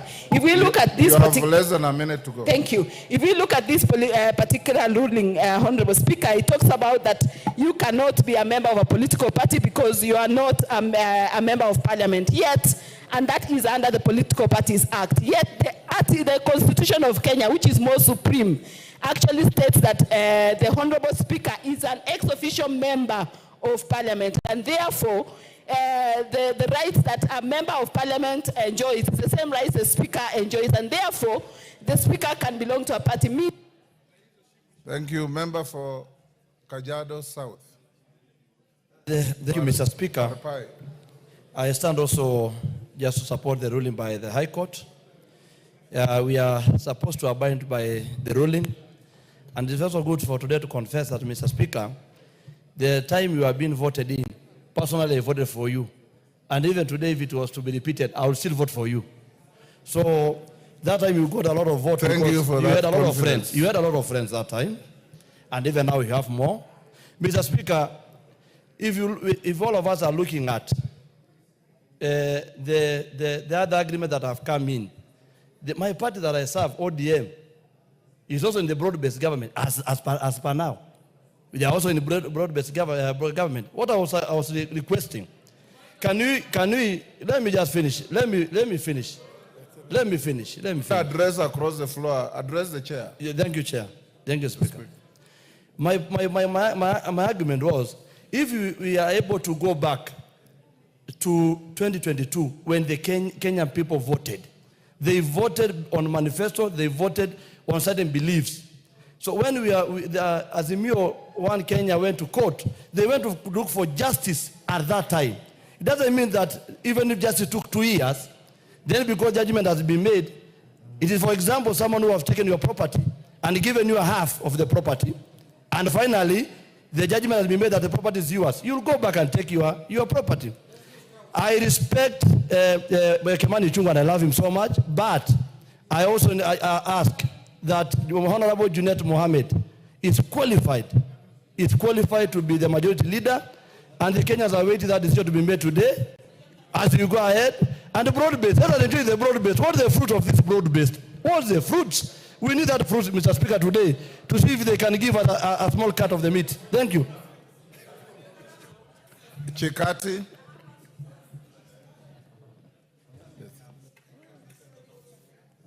Give him the mic. You have 2 minutes. Thank you, Mr. Speaker. Mr. Speaker, thank you. Thank you, Mr. Speaker. Mr. Speaker, Article 106 does not disqualify a political leader from holding a speaker's office at all. And I'll give some examples. Mr. Speaker, the Deputy Speaker of this House, Madam Gladys Swaley, is an elected member of this Assembly from Uasin Gishu County. Mr. Speaker, the party leader of MDG, Honorable Cheng, is a member of the Speaker's panel and is also a party leader. The Senate Speaker, Amason Kingi, is a party leader of a party called Pamoja Africa Alliance Party. Regionally, Mr. Speaker, all the national assemblies, all the county assemblies are also being led by elected speakers in the county assemblies. Regionally, the Speaker of Uganda, Madam Anita Among, is also an elected member of parliament from Bukedea district. In Tanzania, the Speaker of the National Assembly of Tanzania, Tulia Ackson, is an elected member of the National Assembly from Mbeya. This decision of disqualifying a speaker from holding a political office is unconstitutional and is an attempt to change Article 106 of the Constitution and is totally unacceptable. I submit. Thank you. Ben Suda. Okay, Honorable Speaker, for giving me this opportunity. I would want to seek for clarification and give my view on this issue. One, Speaker, we need to take 13th Parliament to stop giving the public mixed reactions and mixed signals on issues. And therefore, court rulings must be respected. Mr. Speaker, you know very well, when there was the ruling on the wild goose chase, hot air and the rest, it was respected. When we are in this house, Mr. Speaker, as legislatures, as lawmakers, I would want to support our colleagues who have requested you to guide and give us direction so that it is not for only members at this particular moment, but even for the years to come. When we undergo such kind of eventualities, things are set straight and pace is set. I want to appreciate the 6 facts which you gave on the ruling that the Speaker has conflict on interest. I was convinced with your 6 facts. But coming to the majority, party or position, Mr. Speaker, as I stand, you can see that I am and we are broadly competent and broadly majority. Even from the physical outlook, I'm the majority. I want to say, Mr. Speaker, that this matter should be put... Thank you, Mr. Speaker. Majority is not judged by body morphology. Thank you, Mr. Speaker. It was intentional, but even the brain is majority. Mr. Speaker, I want to say that even the level that we have reached as a country, Honorable Junet Mohammed has navigated the River Niles and made sure that we are fully represented and there is peace. So this issue of mixed signals should not be there. Mr. Speaker, I say there is nothing wrong. KJ. Mr. Speaker, I thank you that I was able to catch your eye. And Mr. Speaker, you're hereby called upon to make a decision. And your decision is intended to be, expected to be a very Solomonic decision. Mr. Speaker, as you make your decision, you have to appreciate, one, that the problem that we are facing today is not a legal problem. In fact, it is a political problem, it is a numerical problem, it is about political numbers. Mr. Speaker, as you retreat to your chamber to make a ruling on this matter, all you need to understand is that there are pre-election coalitions and post-election coalitions.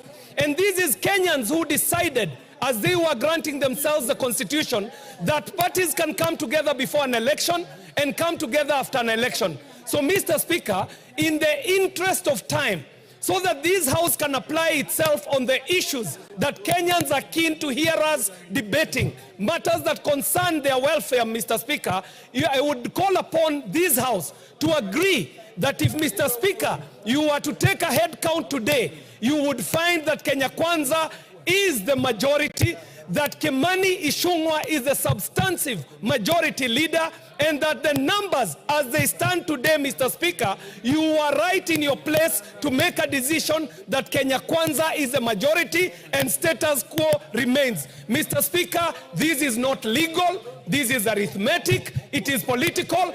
Just like Bunge cannot apply itself on interpreting the law, the courts cannot make political decisions for this country. So, Mr. Speaker, I want to ask us to protect the sanctity of this House so that we can go into the business that Kenyans elected us to do. They did not elect us to argue about who is leader of majority and who is leader of minority. Mr. Speaker, make your ruling.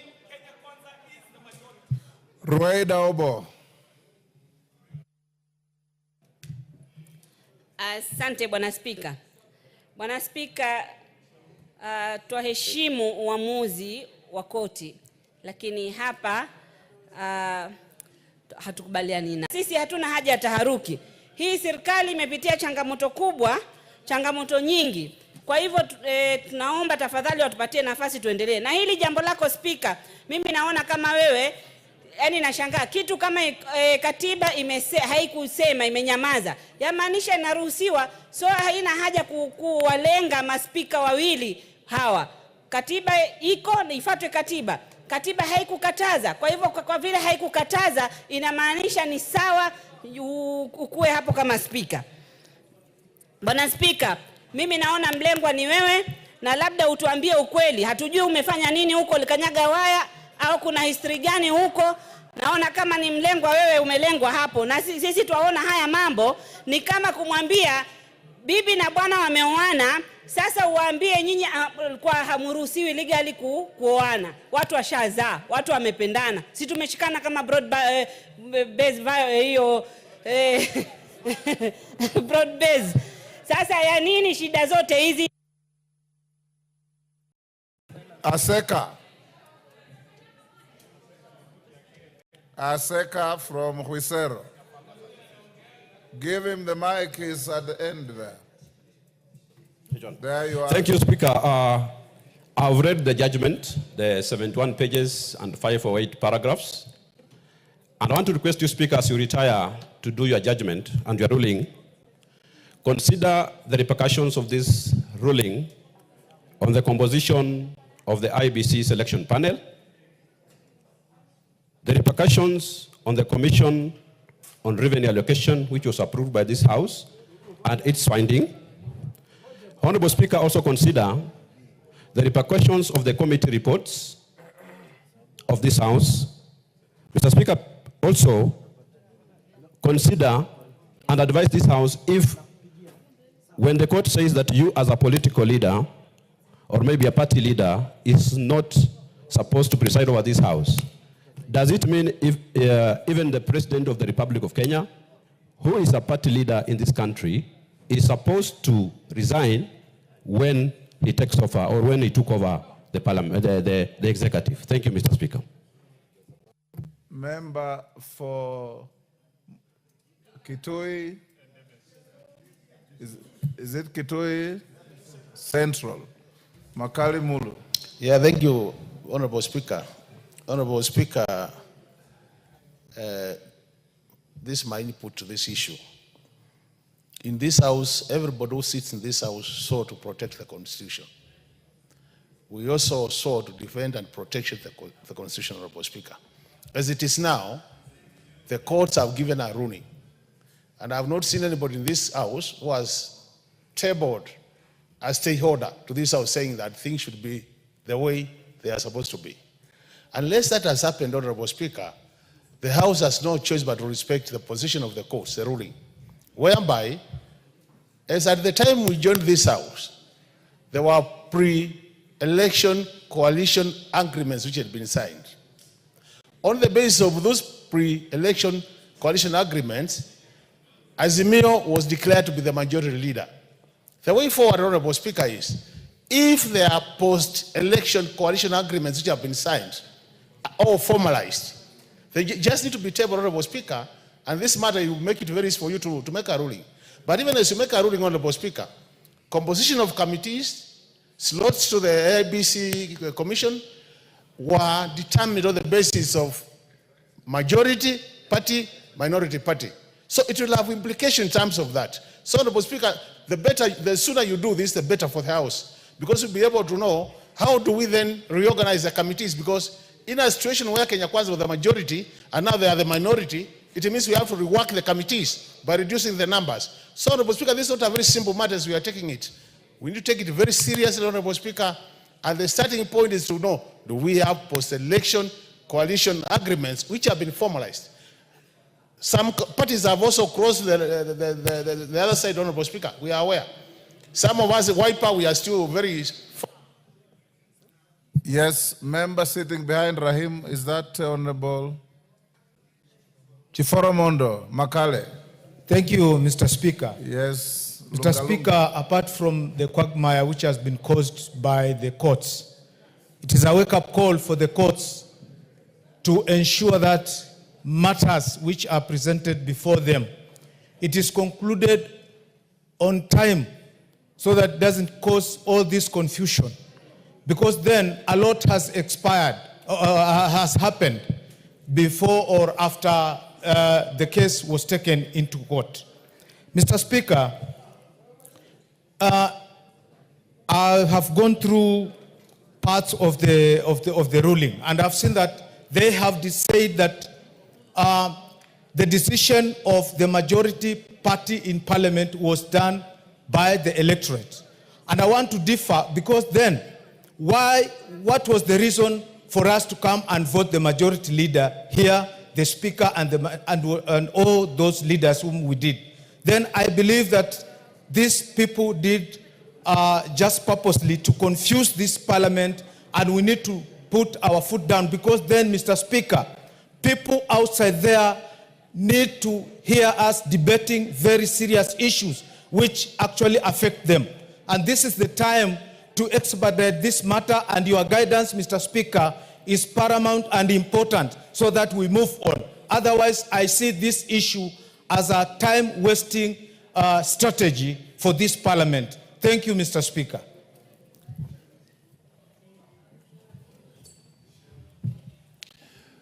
Thank you, Honorable Speaker. Let me approach this matter on two limbs. First, the position of the Speaker has already been outlined under Article 97 and 90 and 106. So there's no one who can challenge the position of the Speaker, who is supposed to be a member of Parliament and who is supposed to be elected as a person who is qualified to be a member of Parliament. Number two, on this issue of leadership, standing order number 19A, which is a 19, which is a replica of Article 108, clearly says that the majority party shall produce the majority leader. So the only question that you need to determine when making a decision in this matter, who is the majority party or who is the majority of the coalition party. And those facts can only be achieved when you invite the registrar of the political parties to give you those facts. And the matter would end there. It's a weighty matter, but very simple to determine. And then we'll be able to determine who will be the majority leader. And any coalition, all the parties must be also be brought to this parliament under under order 19A.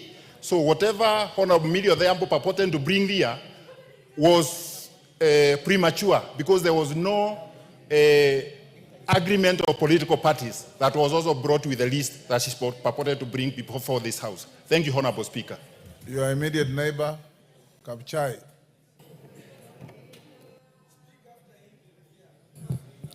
Thank you very much, Mr. Speaker. Mr. Speaker, the courts are intending to throw this House under the bus, and we must be very careful.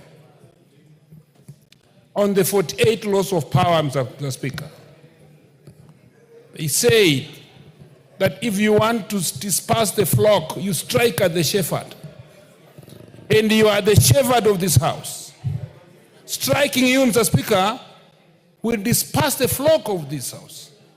I want to bring to your notice, Mr. Speaker, as you retire to make your judgment, that once this House was led by senior people, and I remember very well, Mr. Speaker, we had in 1993-94, Mr. Speaker, Fort Kenya was a leader of majority in this House, leader of opposition, under Honorable Jaramogi Oginga Odinga.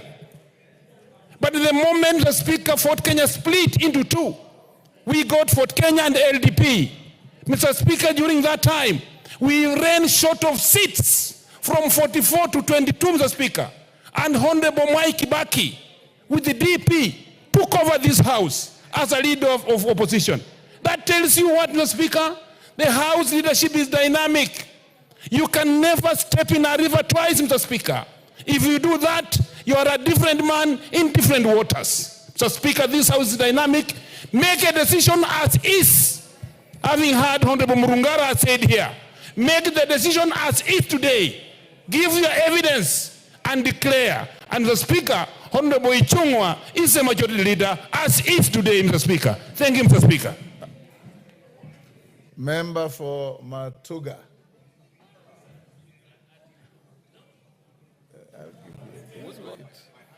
Yes. Give it to Honorable Tandaza. There is time, you'll all speak, so don't worry. Which one? Oh, asante. Asante, Mheshimiwa Spika. Tandaza, so nyorosha maneno. Asante, Mheshimiwa Spika.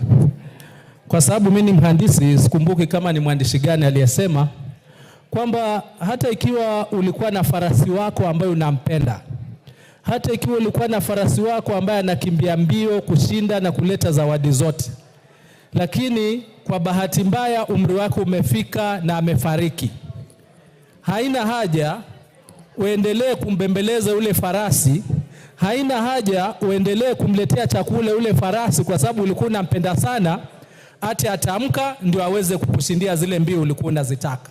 Kitu cha kufanya ni kutafuta farasi mwingine, umlishe, umfanyishe mazoezi, aendelee kushinda. Sasa uamuzi huu kwa kifupi umepitwa na wakati, na najua wanahistoria ni wengi hapa, ndio maana tunazungumza kwa kirefu, lakini ukweli ulivyo, na sidhani kama kuna mtu ambaye anateshwishi na jambo hili kwamba Azimio ilifariki.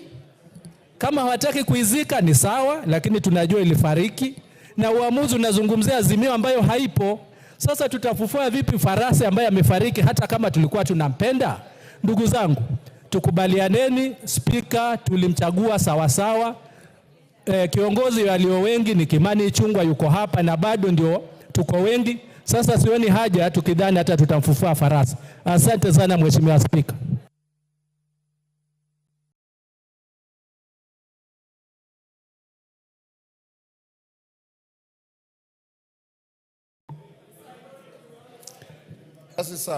Thank you, Mr. Speaker. Mr. Speaker, this is a house of rules. Kenya is a country of laws. Today, the ruling that will be given about this matter will determine whether the house is a house that obeys court orders or a house that disobeys court orders. There is judiciary for a reason. There is legislature for a reason. There is executive for a reason.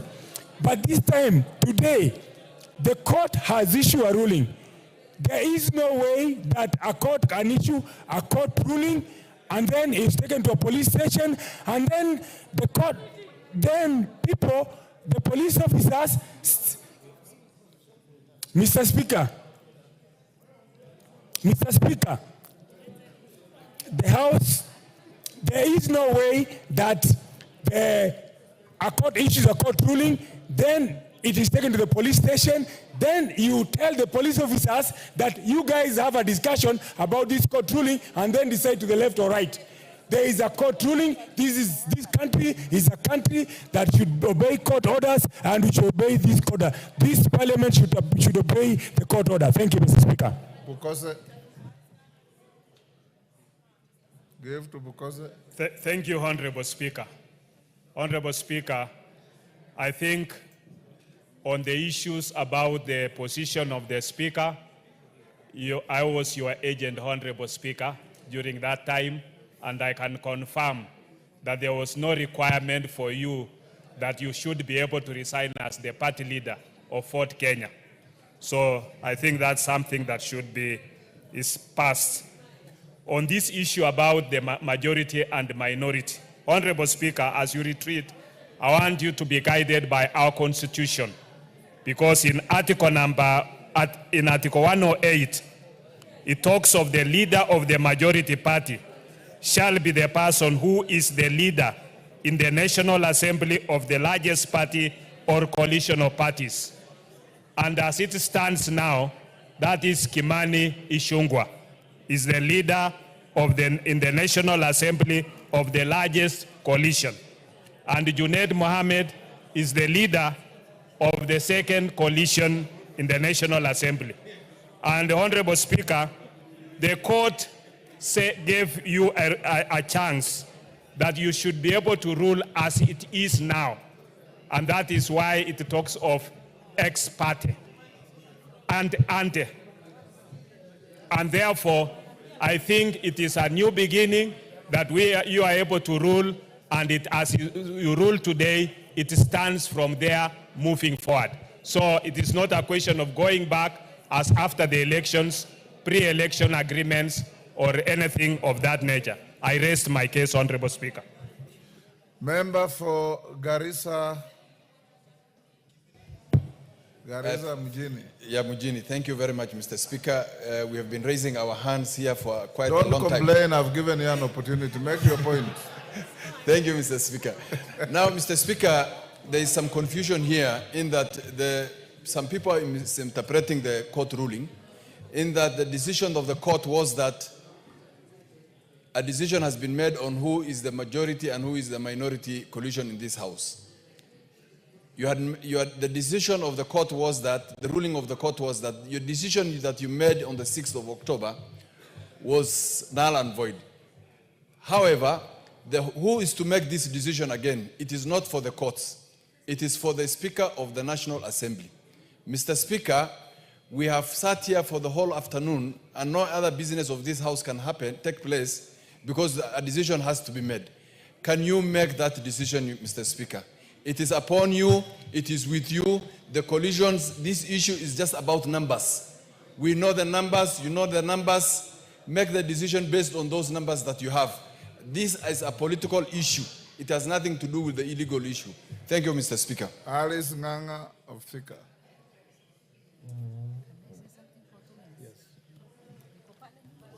Thank you, Mr. Speaker. Mr. Speaker, in 2022, a ruling was done in this House, and Kimani Ichung'wah was declared the majority leader, and to me, that ruling still stands.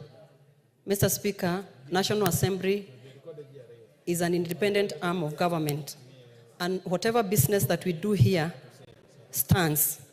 Courts cannot make laws. It is us who do it here.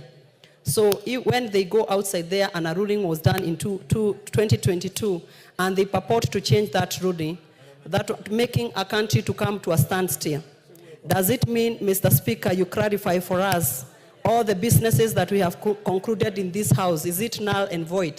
Does it mean everything that we have done in this House does not count? The courts need to know they stop interfering with the running of this House. And what I have seen from this ruling, Mr. Speaker, these are people who don't wish this nation well. They are outside here because of broad base to scatter everything and the achievement that we have achieved this far. And the only big word I can tell them, washindwe tena sana. Thank you. Kajwang. Mr. Speaker. Check. Check, yes. Mr. Speaker, you are up to the task. You are a veteran speaker, you are a veteran lawyer, you are a veteran politician. And you are senior. And my senior. The fact of the matter is that now there is a High Court decision. The question would be, what will you do with it? I want to bring to your attention, and I'm sure your staff will bring this to you, the ruling which you made on 8th of June about the issue of political parties, and you are the only speaker who respects the rule of law.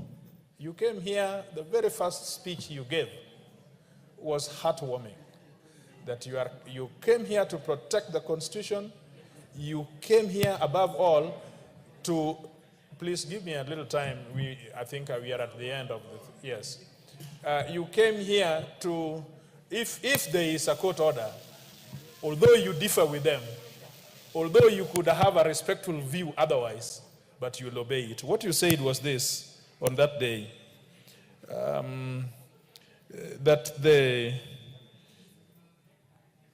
that I think, let me just get it for you. In difference to the directions the court with respect to the appellate administration process, I did notify the House, despite the discomfort of this decision caused on the business of the House. Immediately thereafter, I instructed the liaison litigation question to challenge the speaker. As your speaker, I remain cognizant of the obligation imposed on Article 3 of the Constitution, with respect to defend the Constitution and proceedings of the House.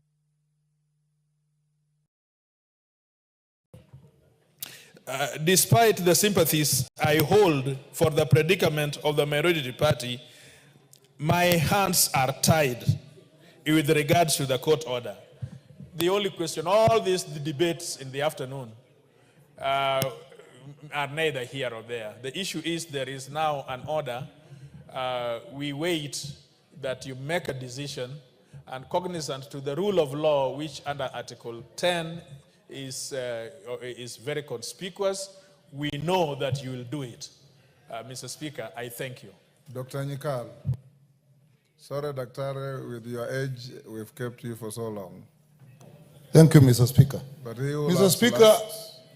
before the court, the question was, a decision has been made that of two coalition parties, one is the majority.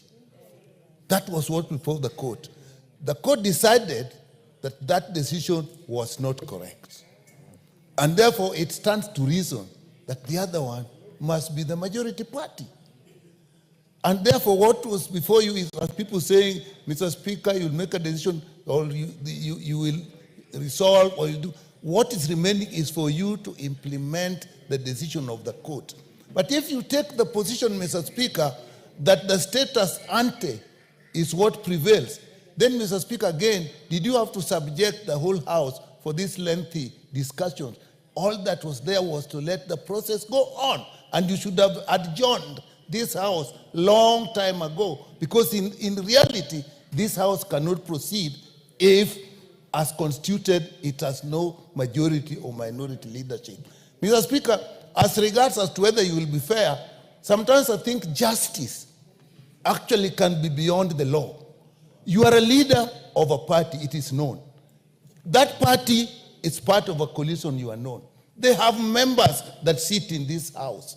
Mr. Speaker, you have to be an angel, not actually to be favor one part. And even this decision, some may be tempted to think that that is what actually drove your decision. You are a very experienced lawyer.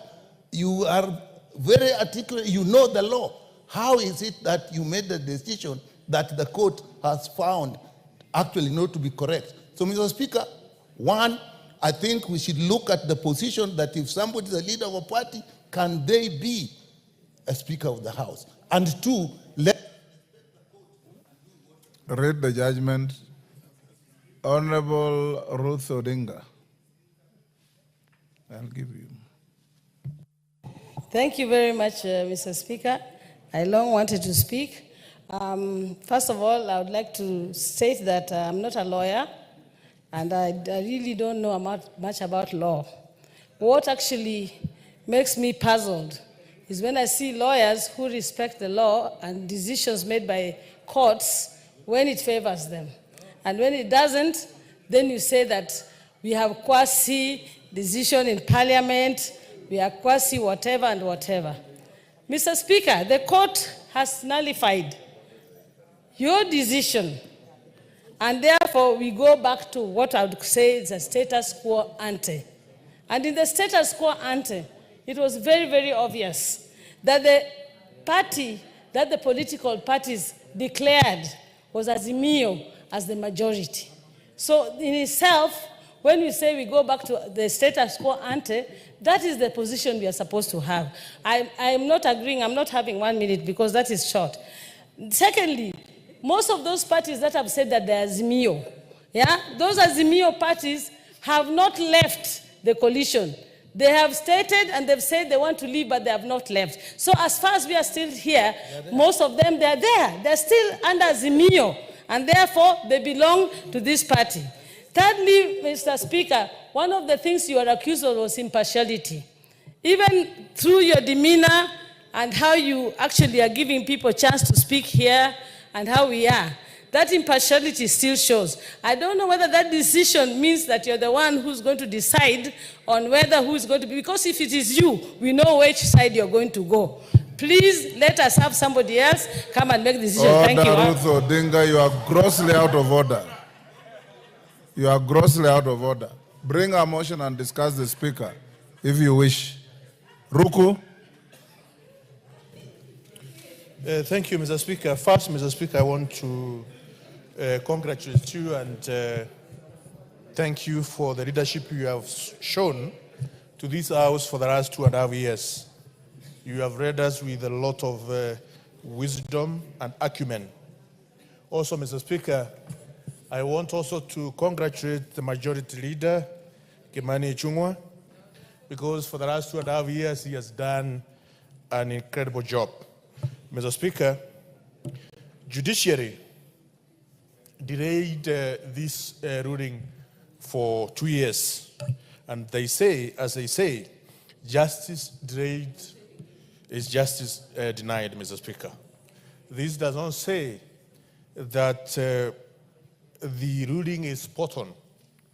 Mr. Speaker, the separation of powers, as far as our Constitution is concerned, is a very critical principle which underpins the way the three arms of government should be able to operate at work. Mr. Speaker, if you refer to the political parties, to the registrar of political parties, you'll be able to get the results or the membership of parties within the coalitions. And this will give you a very straight answer on which side is the majority in this House. I am sure this is not a difficult ruling. It's not a difficult thing for you to do, Mr. Speaker. You'll be able to retreat and come up with an answer guided by the registrar of political parties. And I am sure the results will be that Kenya Kwanza Coalition is the majority in this House. And therefore, we stand to produce the leader of majority, the leader of minority, the leader of... Oundo. Thank you, Honorable Speaker. Honorable members, I'm going to close this debate at 6. So those I'll give space, please compose your idea. Thank you, Honorable Speaker. As a country, as members of Parliament, we swore to protect the Constitution of Kenya. Respecting a court decision is not a matter of discretion. It is a must. Until the High Court decision is appealed or set aside, we have no other option but to accept and obey the court decision. Honorable Speaker, the ruling has brought us to 4. When is an election held? When are the results announced? And once the results are announced, does any other body in this country have the power to change the composition of the membership of this parliament? Honorable Speaker, elections were held in August 2022. The numbers were very clear. The numbers have not changed. And Article 108 is very clear what becomes what and what becomes what. Honorable Speaker, the ruling you are being invited to make is generally not even a ruling. Until we annul the court order, then we have no choice that the decision you made has been annulled, and the decision you made then was to say Kenya Kwanza was the majority party. The other opposite is very simple, straightforward. That if it was annulled, you have to go back and find the details. Who was the majority party then? Because the decision was being annulled is that particular decision. I do not know what else we are supposed to do. On the issue of your position as Speaker and the member of for the Kenya party, is neither here nor there. Because we leave it to your conscience. Whether it impacts your impartiality or not, we leave it to your conscience. You are an elder. We respect you. We do not want to go into that matter. Thank you, Honorable Speaker. Bissau.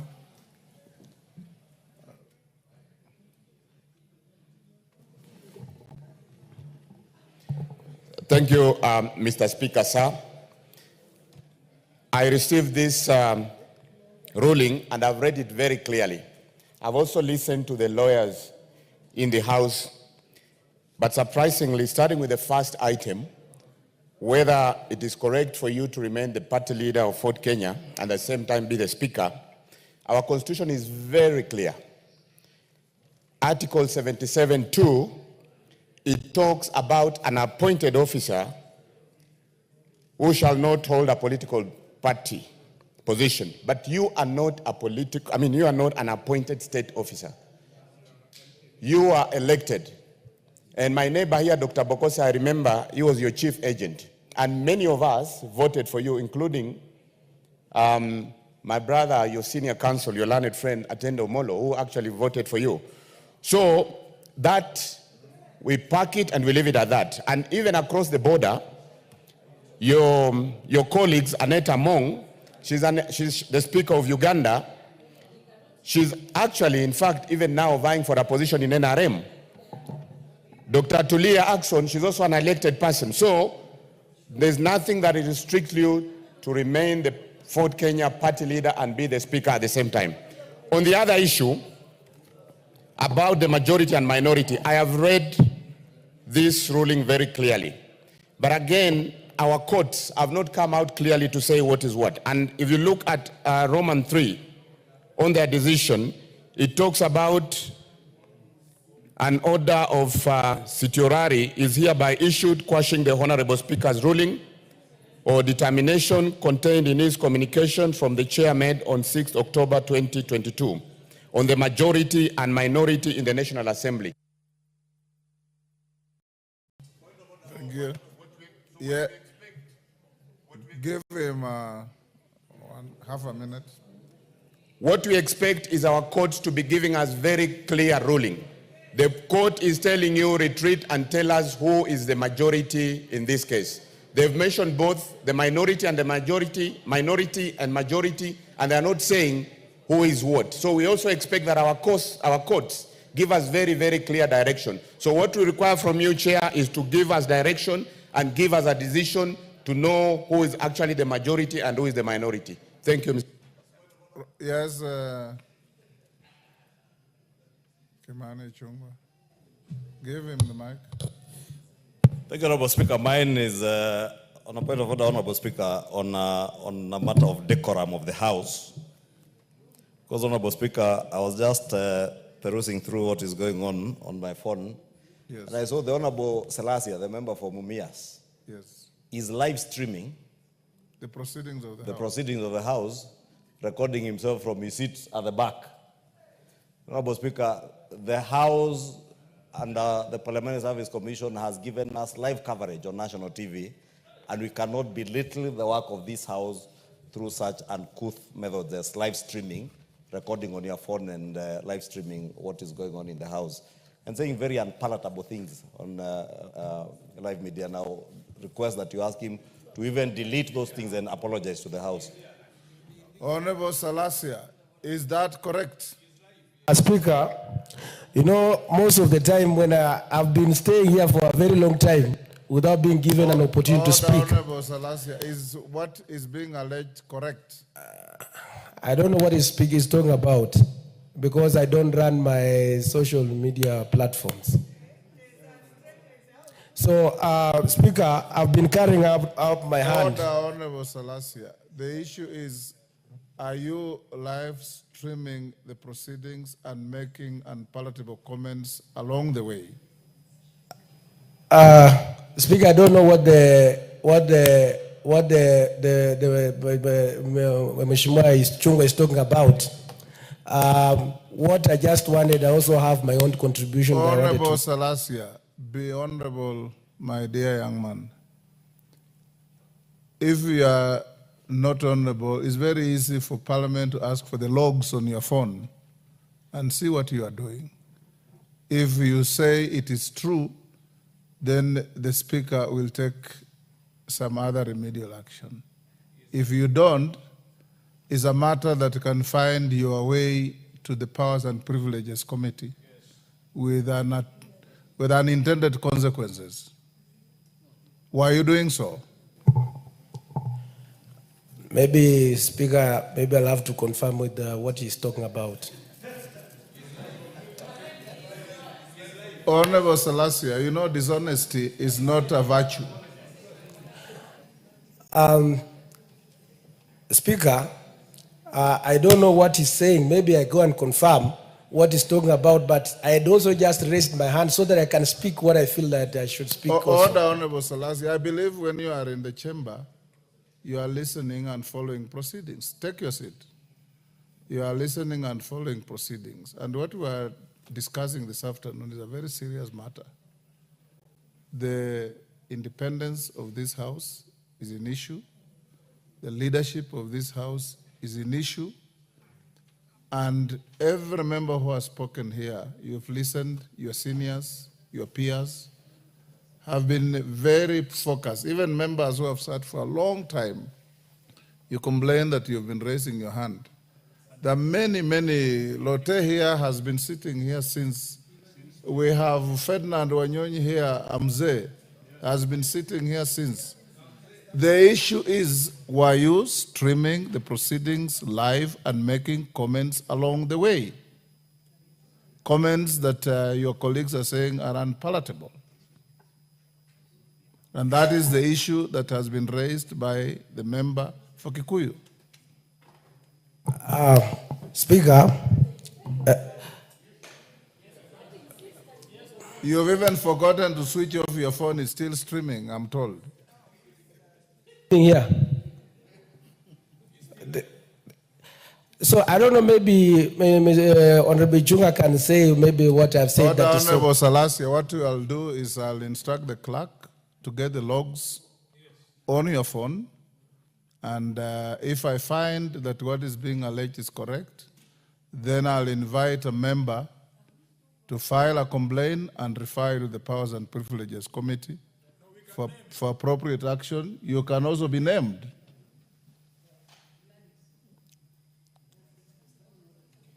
Yes, Wamumbi? Yes, okay.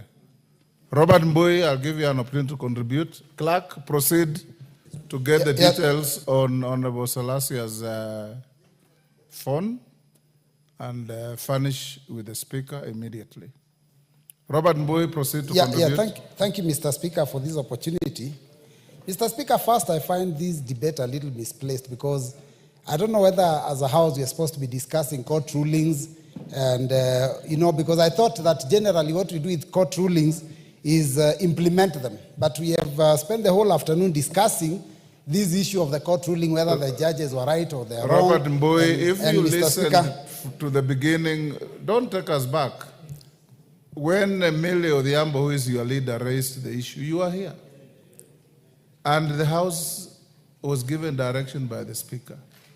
So I expect your contribution to tell the House which way you want us to go. But to go back and say for the last 3 hours we have been exercising in futility, you are taking a wrong trajectory. I know you are senior and a leader. I should have given you an opportunity at the beginning, but you also started off by very unorthodox conduct. Mr. Speaker, I was only trying to claim my position as the deputy leader of the majority based on the ruling that we read of the court. But Mr. Speaker, the issue of majority, which is what we are discussing, is not an issue, in my opinion, that's supposed to be decided either by the Speaker or even this House.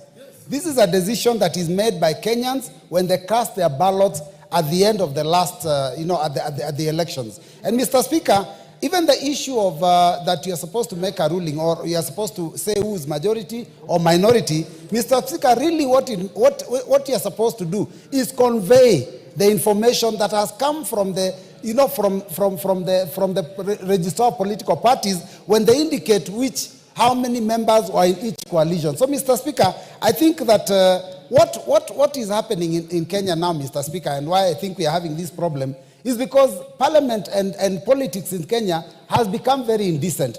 Mr. Speaker, it's important that when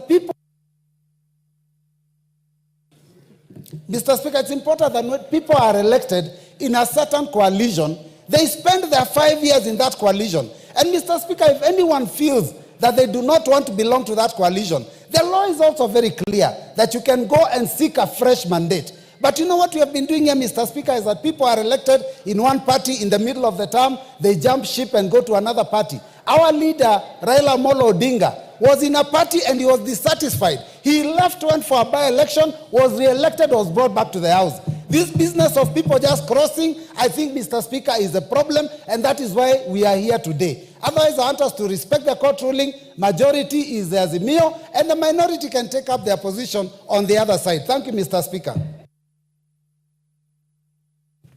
Thank you, Robert Mbui. Ferdinand Wanyonyi.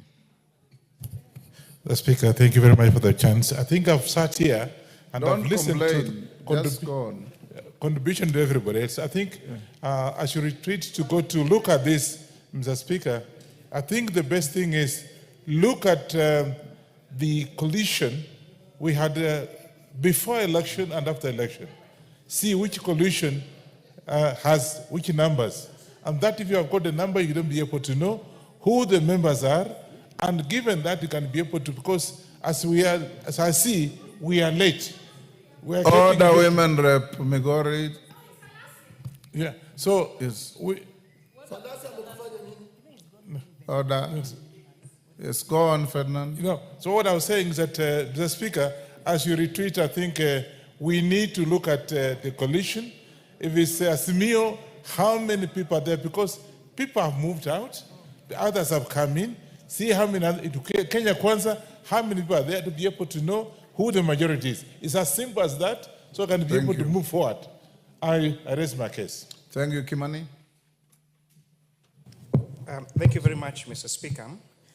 On the issue of whether the Speaker is supposed to belong to any particular political party, the law is very clear on every appointed and elective position that this country holds. And I've looked, and there is nowhere that has a requirement. Where the law has required that a particular person belong or not to belong to a political party, the law has expressly said so. Honorable Speaker, studying this judgment, paragraph 493, just to read verbatim of this judgment, says, it will be remembered that our Constitution at Article 99(1)(c) only singles out the Speaker as the ex-officio member of the National Assembly, unlike all the other members because of his special status. Honorable Speaker, the judges that were making this ruling not even bother to read what Article 99(1)(c) of the Constitution says. If you read Article 99(1)(c) of the Constitution and to read it verbatim, it says qualification and disqualification from election as members of Parliament. So 1, unless disqualified under Clause 2, a person is eligible for election as a member of Parliament if the person, A, is a registered voter, B, satisfies any education, moral and ethical requirements, C, is nominated by a political party or is an independent candidate who is supported. And therefore, even the reference to that article of the Constitution that they purport to quote for this particular judgment, Honorable Speaker, is not what the law says. And therefore, the question we're asking ourselves, should then the judiciary either interpret the law or make the law? Because even by them quoting a reference that completely unrelates to that particular judgment, creates an attempt to make a law, which they shouldn't do, their work should be to interpret. My submissions, Honorable Speaker. Before I give the next, Honorable Selassie, I'm told you want to not to contribute because you are under quarantine on the issue raised. The clerk tells me you want to say something to that? Yeah, Mr. Speaker, I want to say that whatever Mheshimiwa Ichung'wah said, if I felt like maybe it was in bad intention, maybe I apologize. But Mr. Speaker, also, as we people... Order, Honorable Selassie. Were you recording? Because you say if, it's like there's no remorse. If you are recording, it is not permitted by our standing orders. So if you did that, I want to guide you as a young member, and I want you to grow in your leadership. There is a lot of decency, and the Bible says the greatest word in human relations is one word called sorry. If you did that, say sorry and delete those logs, and we go on. Okay, Mr. Speaker, I apologize and withdraw and delete. Delete all those logs and let the clerk confirm. Waluke John. Thank you very much, Honorable Speaker, for giving me this chance. Honorable Speaker, the ruling of the High Court. After Waluke, I'll give 2, 3 others, then we close. The ruling of the High Court, Speaker, was overtaken by event because it has taken almost 3 years, and the case was filed with the certificate of urgency, where the 3-bench judge could have acted very quickly and gave the ruling immediately. Mr. Speaker, there is nowhere where it says that the Speaker cannot hold any political office, Mr. Speaker. There's nowhere. So, Mr. Speaker, make the ruling. On the side of majority and minority, Mr. Speaker, these two, the difference is very little in terms of, there's no difference in terms of salary or in terms of working, Mr. Speaker. So time is, there are people now aligning themselves politically for the next general elections, Mr. Speaker. So time is of essence, and we plead that, I plead that, Mr. Speaker, the members of this House also need to consider that we are almost going to elections. So the two should be left the way they are, the majority and the minority. I don't see any hedge that can force to say that. Timothy Kipchumba. Thank you, Honorable Speaker. Honorable Speaker, Article 3(1) of the Constitution provides that everyone has an obligation to respect, protect, and uphold the Constitution. Honorable Speaker, we therefore as a House have that obligation to respect the court decision. Honorable Speaker, the decision of the court, the effect of it is that it declared your ruling a nullity. Honorable Speaker, however, I have read that ruling. Honorable Speaker, I beseech you not to proceed to issue a direction on this matter until this matter is appealed before the Court of Appeal. Honorable Speaker, there are unsettled matters in that decision that must be subjected to the test of the Court of Appeal. Honorable Speaker, one of the issues touches on your election to the office of the Speaker. Honorable Speaker, you may not be able to render a decision on that particular part of the ruling. Honorable Speaker, so that we are safe as a House, it is good to subject, if we can get a stay, so that the status quo, not status quo ante, but the status quo before this ruling obtains, then, Honorable Speaker, it will be safe and it will protect this House. Honorable Speaker, whichever decision you make in this House, it will have a political impact. So, Honorable Speaker, my opinion is this decision is appealed. We retain the status quo as it is, not the status quo ante. Thank you, Honorable Speaker. Okay. Thank you, Honorable Speaker. Reading through the ruling of the High Court, Mr. Speaker, it makes me to believe that you are a better qualified lawyer than the three judge members that made the ruling. Why am I saying this, Mr. Speaker?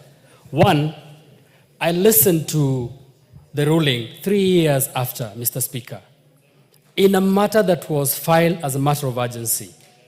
And then they are giving the ruling 3 years after. It tells you about the dysfunctional court systems that we've got.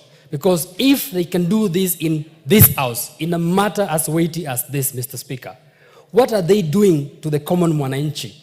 How are those cases of the common mwananchi ruled?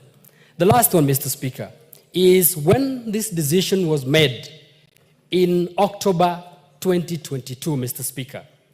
I am a member of the Azimio coalition. We contended that year, Mr. Speaker.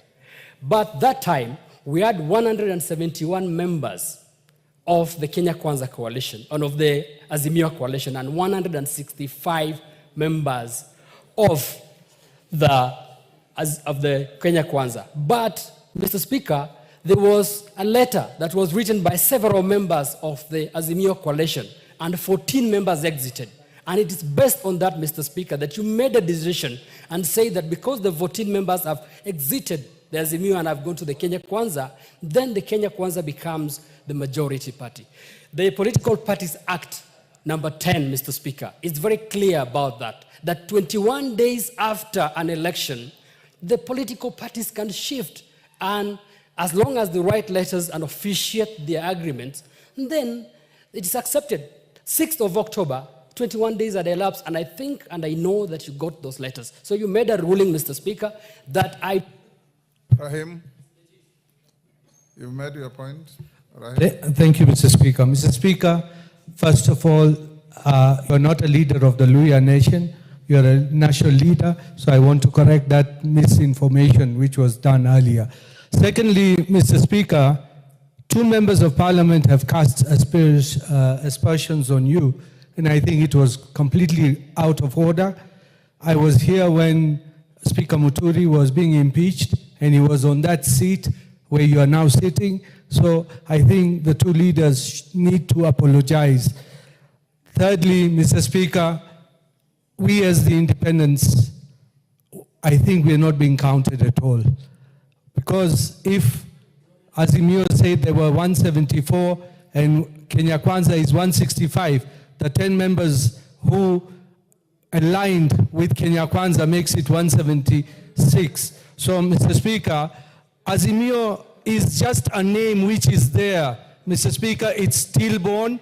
It's not at all anywhere where ODM is on its own, Wiper is on its own. So let us not be told about Azimio, Mr. Speaker. Like one of the members has asked my friend Honorable Junet, where is the address of Azimio, and he does not know.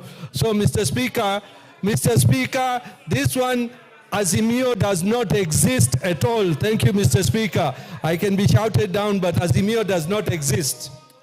Member for Kinango. He will be the last.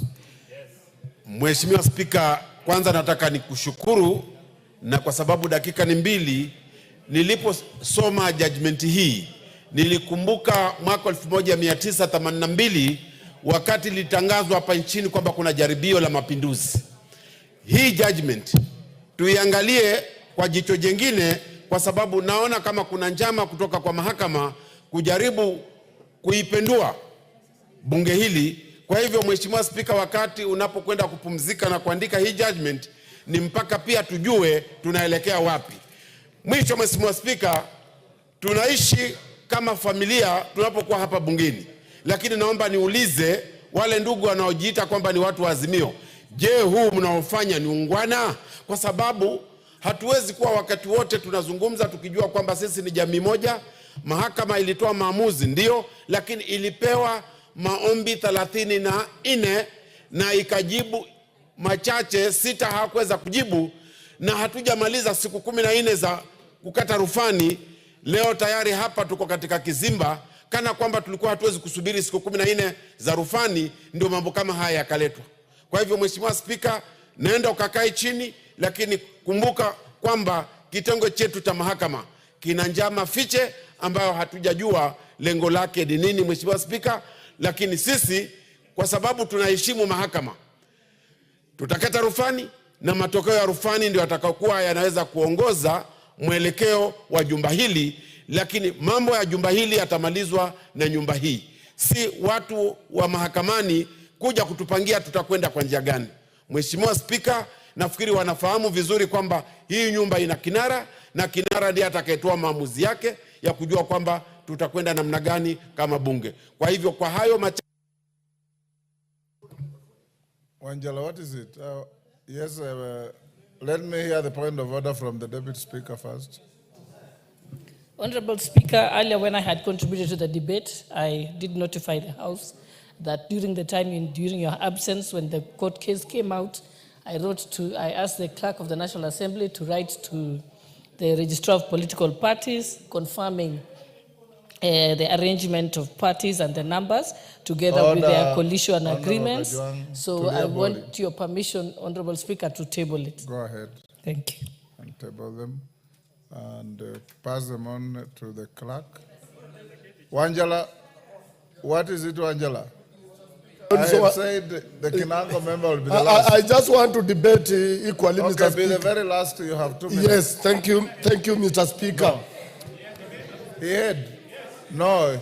Mr. Speaker, Wanjala had not debated. He just rose on several irrelevant points of order. Thank you, Mr. Speaker. It is true, Mr. Speaker, without any doubt in my mind, that, Mr. Speaker, it is true. Yes,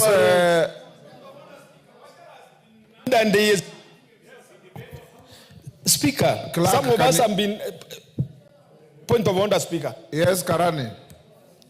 I am been raising up my hand from the time we came in, and Wanjara has spoken. I will just seek an opportunity to speak instead of making Wanjala reference. Wanjala has been rising on several irrelevant points of order, but he has not contributed. Okay, after Wanjala, I'll give you Karani to close. Okay. Wanjala, give him the mic. Mr. Speaker, I know you as somebody who understands law. Mr. Speaker, in this House, not all of us are lawyers, not all of us are competent to critique the ruling of the court. Mr. Speaker, you have been in courts. You always know that court orders, Mr. Speaker, anybody with doubt, always go for appeal. If you are not in doubt, then implement it. Mr. Speaker, when we are here and each one of us is trying to debate, is trying to say what he wants, some of us are not competent as lawyers, and we want to talk about the rulings. Mr. Speaker, we are going nowhere. Mr. Carol Omond was very clear on what is supposed to be done for us to resolve this issue. Mr. Speaker, anybody who is aggrieved will always go for court of Wanjala, there appeal. is a point of order from member for Matuga. Yes, Tandaza. Go ahead. Is the honorable member in order to say that we are not competent to discuss a matter before us? Is he in order? He's out of order. And he's discussing. Go on, Wanjala. Therefore, Mr. Speaker, we have a procedure to withdraw from coalitions. You just don't write letters right, left, center. We have a procedure to move out of our political parties. You have to resign, you have to go back for re-election, for a by-election. So anybody purporting to have withdrawn as an individual from anybody purport to have withdrawn from Azimio and yet did not follow the procedures, Mr. Speaker, that is still null and void. Therefore, Mr. Speaker, we call upon you that we don't want people wakupake uchafu. You are clean. We want you to do a proper thing by giving Azimio their rightful position. If anybody is doubting, go for appeal. Thank you, Mr. Speaker. Okay, Kirima. After Kirima, we close. Thank you, Mr. Speaker, sir. Mine will be very brief, but just to state what the Constitution says, that this House and the courts and the executive, they are just creatures of the Constitution. And the Constitution has to be respected as it is. This House being a quasi-judicial body, it ought to have its own independence without being interfered with by any other body, because all the bodies, the three bodies which are creatures of this Constitution, cannot be interfered by each other. And by the time the ruling was being given, being an officer of the court and having been in the court for quite a long period, the court usually asks if it's intent to give a ruling as pertains to the status quo of a position. What is the status quo, or what is the position at that time when it is deliberating the ruling?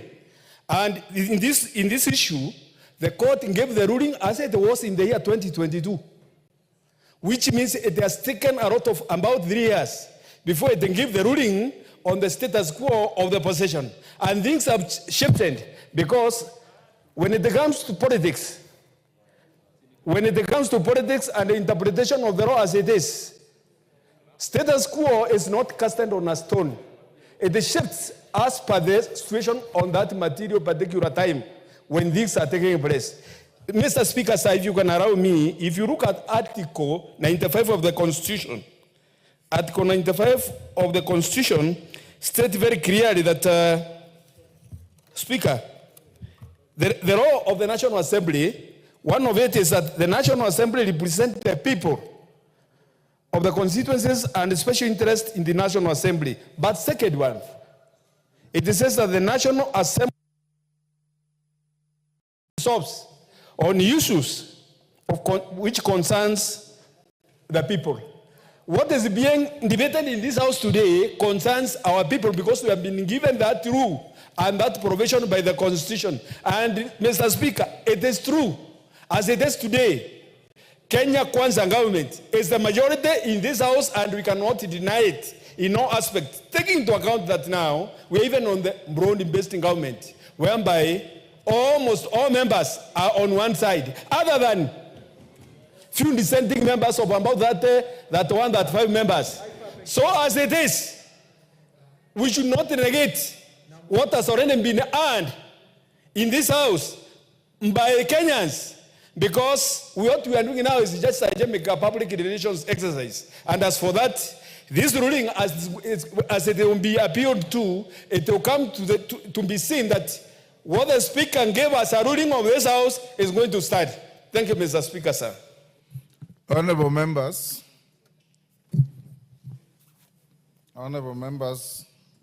I think we have ventilated sufficiently on this matter since 2:30 to 2:40. I want to thank the Honorable Millie Odhiambo for raising the matter that triggered the debate. I want to thank all of you for the tremendous input. Each one of you has had their say, except a few. To those who haven't spoken, like Martin Owino and Mulyunge and others, even when it rains, it doesn't soak everybody. Sometimes it soaks a few and others get away. So I want to tell the House, I've looked at the documents that the Deputy Speaker has tabled, and they are genuine and admissible. They'll form part of our direction. And I want to direct the House, one, that the matters at order number 8, which was Constitution of House Business Committee, is stepped down for reasons that you all know. 2, we will, as expected, not sit tomorrow morning because we have no House Business Committee to prioritize or program business for the House.